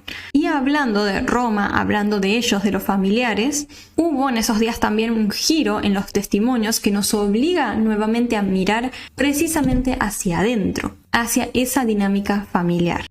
Tenemos que volver a concentrarnos en una figura que estuvo en ese almuerzo fatal y que ha cambiado la supuesta historia oficial múltiples veces. Y sí, lógicamente les estoy hablando de Laudelina Peña, la tía de Loan. Ella en esos días tenía programada una declaración ampliada ante la justicia. Su propia abogada, Mónica Chiribín, había salido en los medios a prometer que esa declaración marcaría una especie de antes y después en todo el caso, básicamente insinuando de que por fin Laudelina revelaría toda la verdad. Pero de repente esa declaración se cancela de forma abrupta. Y no solo se cancela, todo esto se hace mediante un recurso bastante dramático. Laudelina redacta una carta de puño y letra dirigida a la jueza Cristina Poser Penso. ¿Y qué decía esa carta? Bueno, en los documentos se comenta que sus palabras son de una crudeza extrema. Cito textual: "Ya no quiero vivir este calvario y prometo por la vida de Loan y mis hijos que gritaré mi inocencia hasta el último segundo". En esa misma carta, Laudelina afirma que tanto su vida como la de su hijo corren un peligro inminente y por eso se niega a declarar. Y el Estado claramente se tomó esa amenaza que decía Laudelina como algo muy creíble. ¿Por qué? Porque después de que pasó todo esto de la carta y demás, autorizaron su traslado, el traslado, digamos, de Laudelina inmediato desde el penal donde estaba, que era el de Ezeiza en Buenos Aires, hacia el complejo penitenciario federal número 6, ubicado en Luján de Cuyo, Mendoza. O sea, se cruzó gran parte del país. Literalmente trasladaron a Laudelina a más de 1000 kilómetros alegando razones de seguridad. Y aquí es donde la psicología de este personaje tan particular que es Laudelina nos obliga un poco a detenernos y repasar un poco las versiones anteriores que ella dio, como para que no se nos haga tanto laberinto. Primero dijo que Loan había sido atropellado por la camioneta de Pérez y Callava, la famosa teoría del accidente. Y después, en relación al botín de Loan que se encontró, bueno, ella en un momento dijo que alguien le había dado el zapato para que lo plante en ese lugar y desviar la búsqueda, etcétera, etcétera. Después Laudelina se retractó de esto, diciendo que fue un invento bajo presión de su ex abogado Codazzi, y con esto pasó a señalar a otros adultos que estaban presentes ese día, como por ejemplo Ramírez, Benítez y la propia Milla. Cambia constantemente, como podemos ver. Entonces, ¿qué estamos viendo aquí? Estamos viendo quizás a una Laudelina que es una mente brillante que se encuentra como manipulando todos los hilos como quiere, o en su lugar realmente estamos frente a una persona que estaba verdaderamente aterrorizada, sin recursos y siendo silenciada posiblemente por actores de un poder gigantesco. Esas son preguntas que, no sé, son como la pregunta del millón, que podrían definir básicamente el núcleo de la impunidad que hay en todo este caso. Mover a una interna federal cruzando gran parte del país, como se hizo con Laudelina, es un operativo logístico complejo. La justicia no va a hacer eso por un capricho, digamos. Cuesta dinero, recursos, tiempo. Básicamente, para hacerlo, tuvieron que haber reconocido de que el riesgo de que a Laudelina le pase algo muy grave era real, existía. Entonces, si pensamos en que Laudelina es efectivamente este personaje, este peón aterrorizado, víctima de todo esto, tenemos que hacernos la idea de que por ahí detrás de toda la situación hay un poder fuerte. Un poder que puede alcanzar a testigos claves, incluso dentro de las propias cárceles. O sea, es escalofriante pensar en ese nivel de influencia. Obviamente hay que recordar que Laudelina inventó todas esas versiones contradictorias en un vacío institucional. Pudo manipular toda esta historia desde un principio porque el entorno de las fuerzas de seguridad locales era tan caótico que simplemente nadie verificaba nada en las primeras horas críticas. Hay otro testimonio en el expediente que ilustra justamente esta fractura institucional y es el testimonio de Mónica Millapi, a quien tanto estamos mencionando en este episodio, porque sí, en esos días ella decidió hablar, declarar y confesar toda su verdad. Bueno, para esta segunda parte de la serie del caso de Loan que estamos haciendo, donde repasamos todo lo que pasó desde el principio hasta el día de la fecha, vamos a continuar donde nos quedamos en la primera parte, que es cuando a mediados de octubre de 2024, Mónica Millapi, una de las primeras detenidas, decide declarar y confesar toda su verdad. Mónica Millapi volvió a relatar toda esta situación de que en pleno desconcierto inicial, cuando Loan apenas había desaparecido, empezó a correrse efectivamente este rumor de que en realidad él ya había aparecido, que ya había sido encontrado. Dice ella que fue un momento de muchísima confusión, pero comenta que justo en ese momento, cuando empieza todo este rumor de que Loan ya había sido encontrado y no sé qué, observa a Laudelina hablando por teléfono con su hija. Y justo cuando empieza a llegar el rumor, es que Laudelina corta esa llamada. Su reacción es como inmediata, digamos. Ella empezó a llamar antes de que llegue el rumor, él mismo aparece durante la llamada y ahí Laudelina, tuki, corta. Según Millapi, este corte abrupto fue justamente así, sin dudarlo ni un segundo. Y además Millapi comentó de dónde provino ese rumor originalmente desde el principio. Y se dice que vino de un policía, o mejor dicho, un suboficial de la policía local, a quien le decían el loro.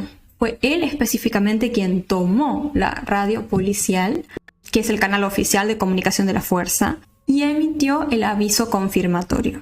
Se dice que él dijo textualmente por la radio: apareció Loan.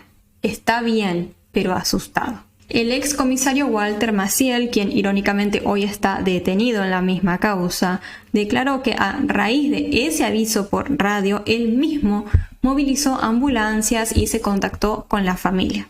Luego, el propio Maciel dijo que por haber hecho toda esta movilización tras una falsa alarma, se comió una retada, vamos a decirlo para no decir malas palabras, no puedo decir como textualmente como lo comentó él. ¿Qué hace que una falsa alarma de este tipo en las primeras horas de búsqueda de un niño sea tan grave? Bueno, obviamente destruye la ventana de supervivencia. Sabemos que en los protocolos internacionales de búsqueda de menores las primeras 24 horas son sagradas. Y el hecho de haber tonteado todo este tiempo diciendo que Loan apareció, que esto, que aquello, que no sé qué, básicamente con eso lo que hicieron fue darle tiempo de sobra encima a cualquier individuo que lo haya sustraído para poder hacer lo que quería con él, sacarlo del país, llevarlo a otra provincia, etcétera, etcétera. Las secuelas de todo este error fueron muy claras. Se comenta que el oficial quien originalmente dio el aviso supuestamente recibió amenazas de muerte después de todo este episodio. Amenazas gravísimas. Y según se comenta, jamás se investigaron a fondo. Jamás se averiguó bien quién había mandado esas amenazas ni nada.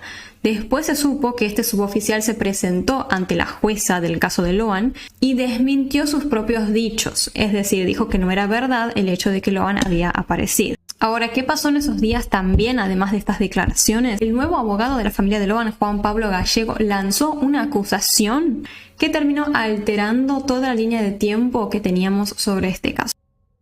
En esta acusación, el abogado menciona al americano, este personaje tan particular. Y dijo algo muy interesante. Comentó que este americano ya andaba merodeando en la zona desde antes a que sucediera la desaparición de Loan. Además, la querella también sostuvo que toda esta organización criminal que se hizo en ese hotel, en ese famoso hotel donde se acuerdan fue el americano con los testigos y demás, está directamente vinculado con la desaparición original de Loan. Entonces, si nos llevamos por esto, no sé, todo pareciera medio indicar que hay una red de verdad internacional gigantesca manejando el caso. Sin embargo, surgió en esos días un informe técnico que nos obliga como a frenar con esta teoría. Un informe que fue bastante polémico. En esos días salió una perspectiva, se dio a conocer una perspectiva científica que sugería que todos estaban persiguiendo fantasmas y mirando hacia el lado completamente equivocado en relación al caso de Loan. ¿Y quién dijo esto? Fue la perito llamada María Lescano. Y acuérdense de este nombre porque van a pasar cosas muy interesantes alrededor de esta persona en los siguientes episodios. Como que ella quiso dar a entender que toda esta hipótesis de la red internacional y demás eran tonterías, nada más. Esta mujer, esta perito, fue, según se dice, una de las primeras investigadoras llamadas al lugar de los hechos. Curiosamente, fue convocada por nada más y nada menos que por el comisario Maciel. No obstante, esta mujer se enfrentó desde un primer momento con un enorme obstáculo a la hora de querer investigar la desaparición. Se dice que durante los días más críticos de la búsqueda, las propias autoridades le impidieron salir de la habitación del hotel donde ella se estaba quedando a llevar a cabo los peritajes pertinentes en el terreno. Cuando finalmente le permiten a la perito salir y analizar la evidencia física, llega a una conclusión tajante. Dijo que a pesar de los viajes que se habían registrado de los detenidos a otra provincia, la llegada del americano, etcétera, etcétera, como que Loan jamás había salido de ese lugar, es decir, del Naranjal y los terrenos cercanos. Y ustedes quizás estén pensando, ¿cómo va a decir que nunca salió del Naranjal, Loan? O sea, ¿cómo puede ser? Esta perito se mostró como muy segura con ese tema. De hecho, como les comenté, describió a las hipótesis que se manejaban hasta ese momento de trata y de secuestro como totalmente descabelladas. Ella dice que el terreno, el lugar estaba limpio, entre comillas. Entonces, si ella piensa que Loan no fue secuestrado, ¿cuál es su teoría? ¿Cómo justifica el hecho de pensar que el niño jamás salió de la zona? Ella comenta esto de que sucedió un accidente local ahí mismo en el campo, no necesariamente en el Naranjal en sí, como que ella dice que quizás Loan ni siquiera llegó al Naranjal. El accidente pudo haberse llevado a cabo antes porque no encontró evidencia física que indique, que especifique que el niño estuvo ahí. Entonces ella dice eso, que el niño sufrió de un accidente por el área, eso es todo. Esa, se dice, es una de sus hipótesis. Tiene otra, según comentó, pero se negó rotundamente a revelarla de forma pública.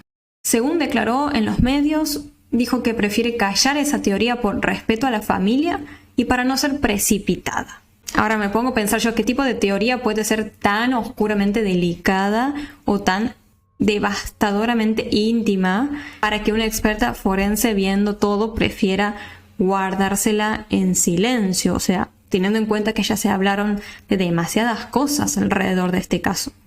Me gustaría que me comenten ustedes cuál creen que pudo haber sido esa segunda teoría y sobre todo, ¿le creen a esta perito o creen que es una cómplice más? Es muy sospechoso que justo Maciel la haya llamado y venga a decir que fue un accidente. Y bueno, como les decía, van a seguir pasando cosas bastante extrañas e interesantes alrededor de esta perito que vamos a estar viendo en los siguientes episodios. Así que acuérdense de ese nombre y vamos a pasar a la última parte del episodio de hoy. Bueno, vamos a hacer como hacemos siempre aquí en el canal en estos episodios, que es reaccionar a algunos de los clips que salieron en ese momento cuando sucedió todo, en este caso a mediados de octubre de 2024. Bueno, en realidad ahí tenemos una pequeña trampita porque este clip sí es de está un poco más adelantado en el tiempo, pero me parece interesante que lo veamos porque se trata justamente de lo que vimos en la última parte de este episodio, que es la declaración de Mónica Millapi, ya que como podemos ver aquí, dice Mónica Millapi rompe el silencio. Así que vamos a ver qué más fue lo que dijo ella, más o menos por esos días, en esa época. ¿Por qué decidís dar una entrevista?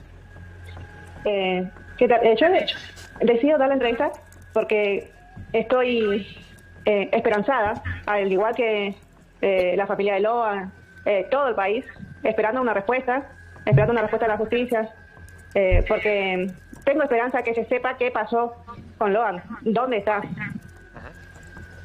Sí. ¿Qué es lo que pasó ese 13 de junio en el Naranjal? Contame todo con lujo de detalles.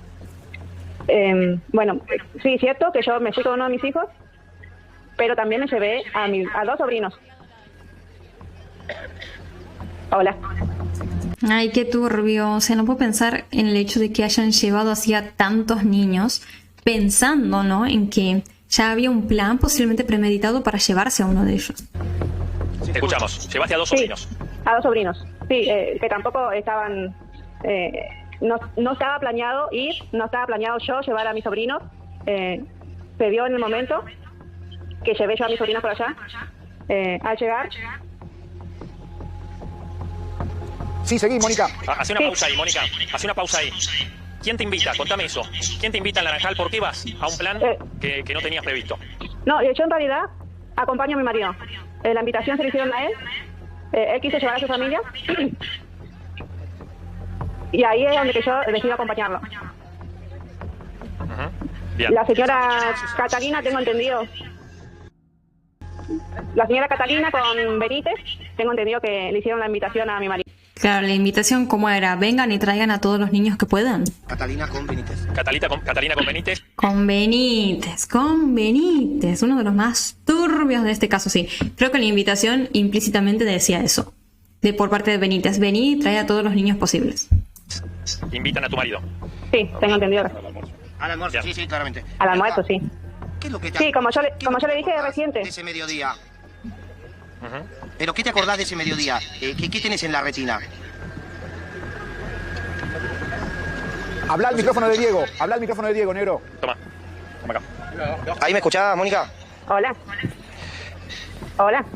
Sí, te estamos escuchando. Sí. A ver, Yo quiero preguntar, que la pregunta mía es, ¿qué es lo que quedó en tu retina de ese día 13 al mediodía? ¿Qué es lo que queda en tu mirada?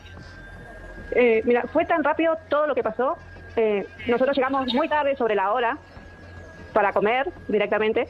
Se sabe que nosotros terminando de comer nos levantamos. Se fue primero Benítez para el monte, le siguió mi marido. Después nosotros atrás seguimos. Yo me acuerdo que la Laudelina me invitó para ir, salimos con Camila. Todas las criaturas nos siguieron. La que sacó a... ¿Cuál era el plan, Mónica? No, ir a buscar naranjas. Ese era... Bien. ¿A quién se le ocurre el plan de ir a buscar naranjas? Yo escuché que Benítez le invita a mi marido para ir a buscar naranjas. Otra vez Benítez. Pero mi marido no va enseguida, como era... A mí me invita Laudelina. Laudelina. O sea, los dos más turbios de todo el caso, ¿Qué te dice básicamente. Laudelina? ¿Te acordás textual? Me acuerdo que me dijo, vamos nosotros, también me dice, vamos nosotros también a buscar naranjas. Vayamos todos y llevemos a todos los niños. Sí, ese era el plan de Benítez y Laudelina, ¿no? Ahí haciéndose los tontos. Y van con Macarena, pero en un momento ellas dan la vuelta. Con Camila.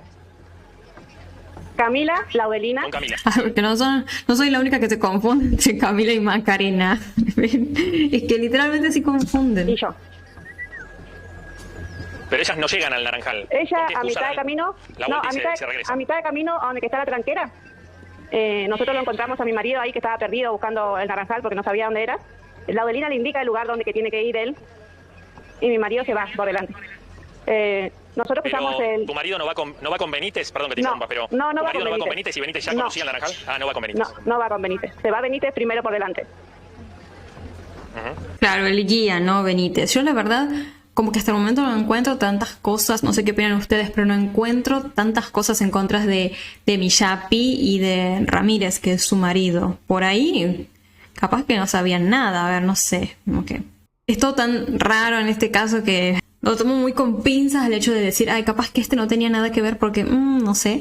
Pero sí siento que los más turbios en toda esta historia son obviamente Benítez y Laudelina.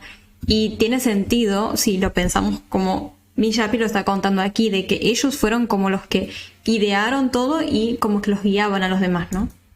Y él lo pierde de vista, digamos. Sí. Al rato después sale mi marido.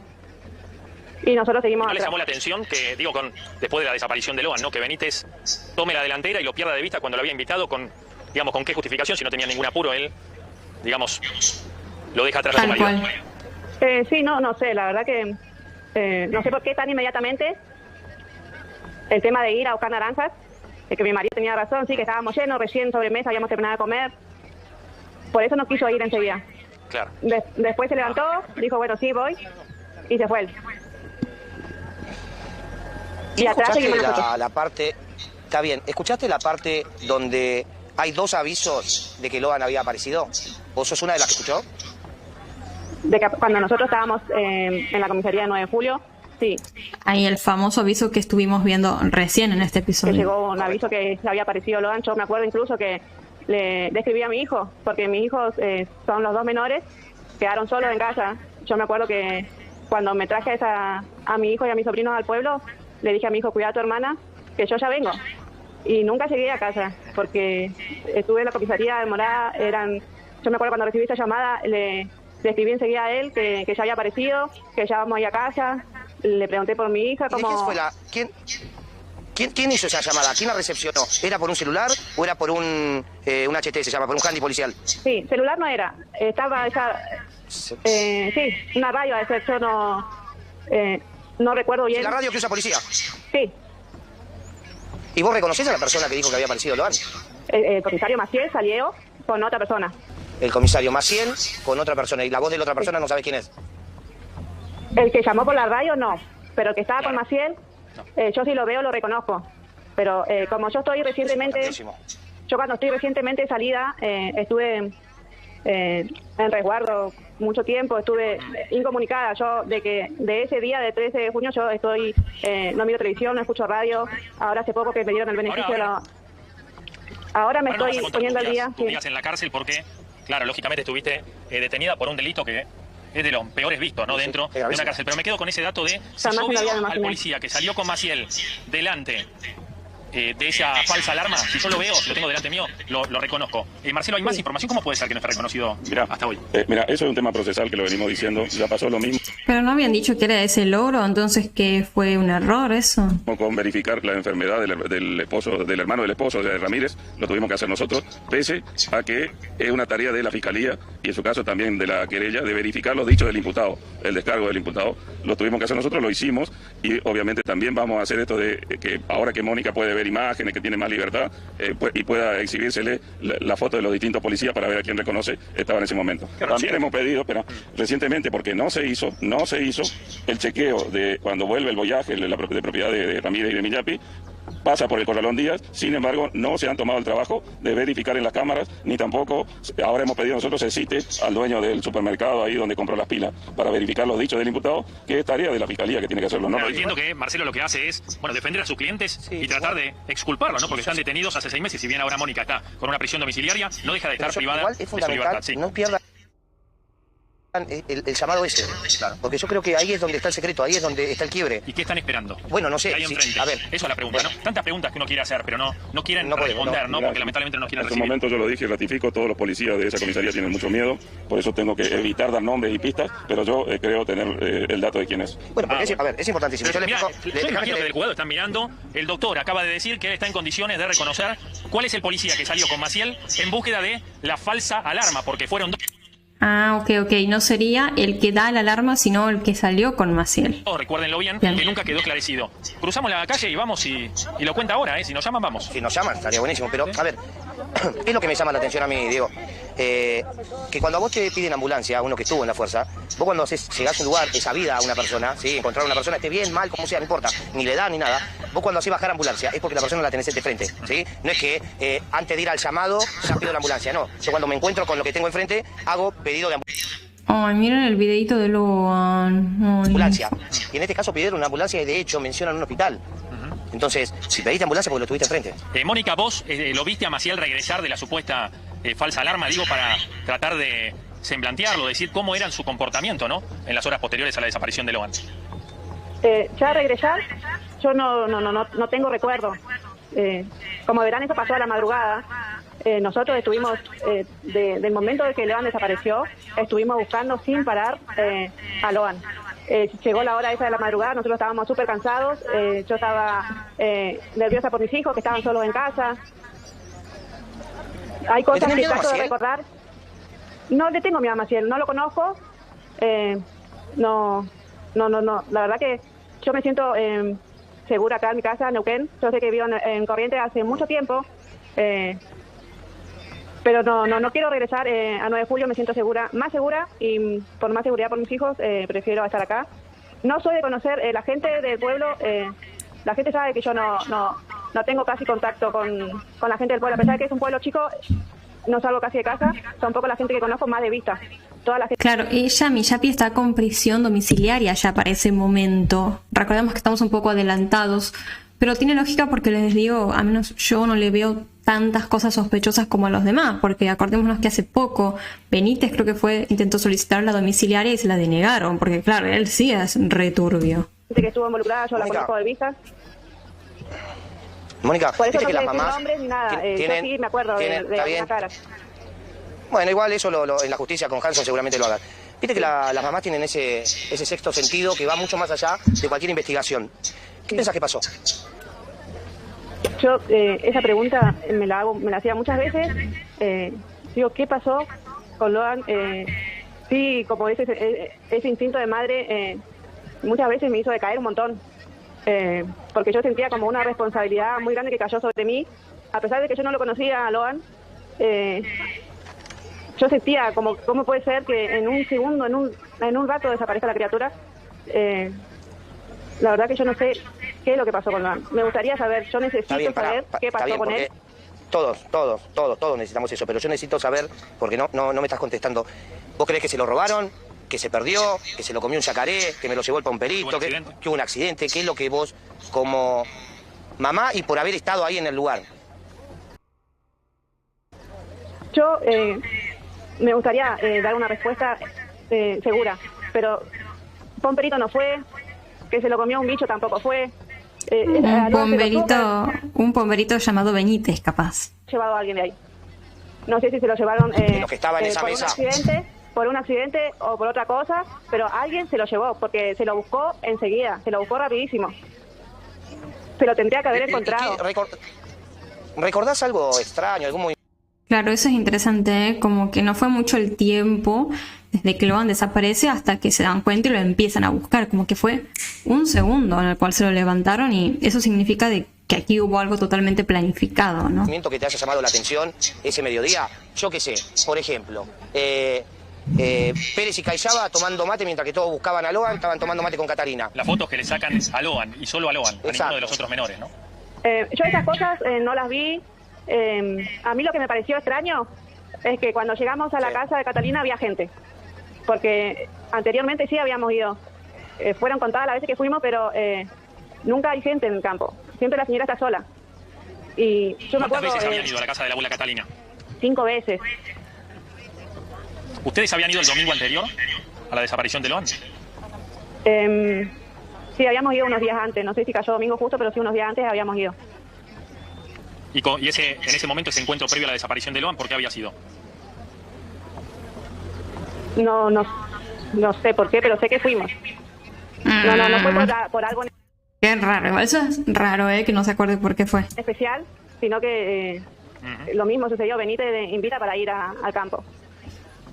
¿Y quiénes van, además de Benítez? Benítez siempre está con Laudelina, con los hijos.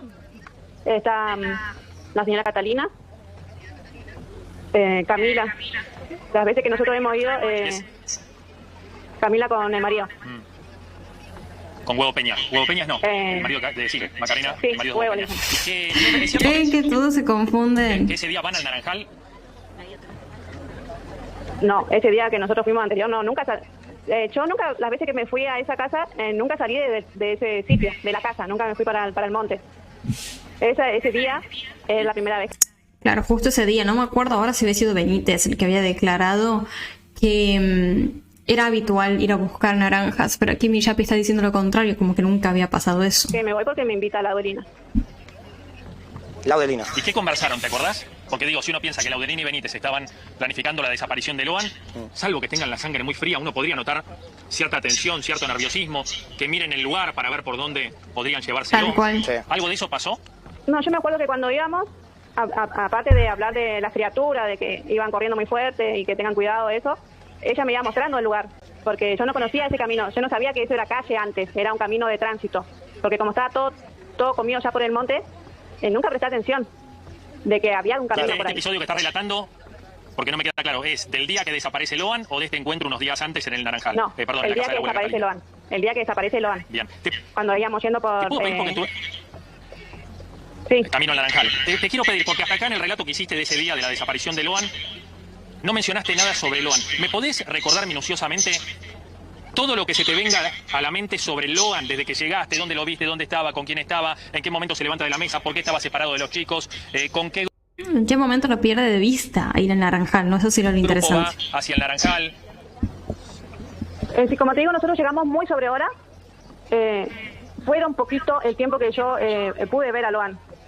No tengo mucho recuerdo de él. Hay veces que yo le decía a mi marido, trato de recordar la cara de Loan y no puedo. Le digo, yo sé que la cara de él está por todos los medios, hay fotos pegadas de él por todo el país.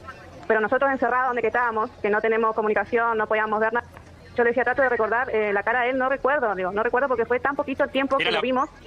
¿Era la primera vez que lo veías? Sí, era la primera vez que lo veía. ¿Sabías que era hijo de José y María, que tenía hermanos? ¿Sabías quién es? Eso tiene sentido también porque, como sabemos, Loan nunca antes había ido a la casa de la abuela Catalina, así que es lógico que no lo haya conocido, ¿no? No sabía quién era Loan. No, a la mamá de Loan tampoco la conozco, a los hermanos tampoco. Yo ahora me estoy informando todo de a poquito. ¿Y qué recordás del momento clave? Cuando van hacia el Naranjal, ¿qué recuerdo tenés de Loan? Si bien no recordás el rostro, imagino que los habrás identificado a los menores. ¿Qué hacía Loan? Recordame minuciosamente eso, hasta el momento en que desaparece. Sí, las criaturas iban todas corriendo. Eran varios chicos. Yo llevé 3, mi hija, 2 sobrinos, y ahí habían 3 ya cuando llegamos. Eran 6 en total. Y ellos todos jugando, gritando, corriendo, desparramados por todos lados. Yo cuando llegué... Sí. No, seguí, continúa, por favor. No, yo cuando llegué a la tanquera, que llegué acompañada de Camila y Macarena, también me acuerdo que los chicos pasaban por arriba a la tanquera, o sea que subían y te pegaban el alambrado, que yo diciendo, tengan cuidado chicos, no se van a golpear, todos corriendo, no te da para mirarles a todos. Y sabes que cuando yo no sabía que fuiste Loan antes, me estaba siguiendo, yo no sabía que Loan me estaba siguiendo a mí hacia el Naranjal. Yo, que Loan te cuando estaba siguiendo a vos, y Camino, no sabías. yo no sabía que él no me estaba siguiendo a mí, sino que siguió al grupo de chicos. O sea, se quedó con todas las criaturas y siguió al grupo de chicos, no volvió con las tías, que fue Laudelina quien lo sacó a Loan, y Loan era, a las que conocía era ella, a mí no me conocía. Ojo, más está diciendo que Laudelina lo sacó a Loan, no es que Loan dijo, ay, bueno, voy a ir al Naranjal, lo sigo, no. Ahí está diciendo que Laudelina lo sacó. O sea, no volvió él con su tía.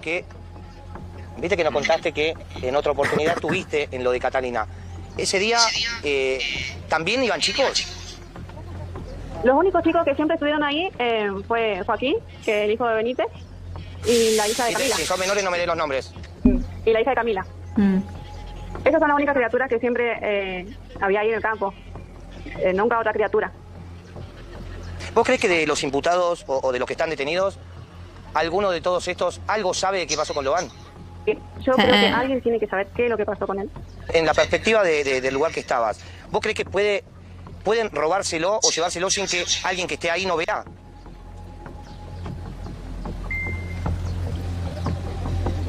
Alguien tuvo que haber visto. ¿Escuchaste? Alguien tuvo que haber visto algo. Claro. ¿Por qué? Me quedó un cabo suelto. ¿Por qué Laudelini y Macarena no llegan hasta el Naranjal? ¿Y en qué momento deciden volver a la casa de la abuela Catalina? Yo no sé por qué se volvieron. Tampoco no me dijeron nada, no me dijeron nos volvemos, nada. Yo tomé una distancia un poquito más adelante de ella y cuando miro para atrás ya estaban pegando la vuelta. Estaban volviendo las dos. ¿No te llamó la atención eso? No me llamó la atención. La verdad que en ese momento yo me quedé ahí porque yo estaba mirando a mi marido que se estaba... Ahí se, ¿no? Marcelo, ¿algo que quieras agregar? No. Bueno, cuéntenme ustedes qué opinan de esta declaración de Mishrapi. ¿Le creen, no le creen? ¿Creen que es sospechosa? ¿Piensan que capaz no tanto? Coméntenme y bueno, obviamente vamos a seguir atentos, no solamente para hacer más actualizaciones de la serie del caso de Loan, sino para ver si pasa algo nuevo en estos días. Ahora sí vamos a hablar de este caso que está conmocionando enormemente a toda la Argentina y es este tiroteo escolar que se llevó a cabo en estos días.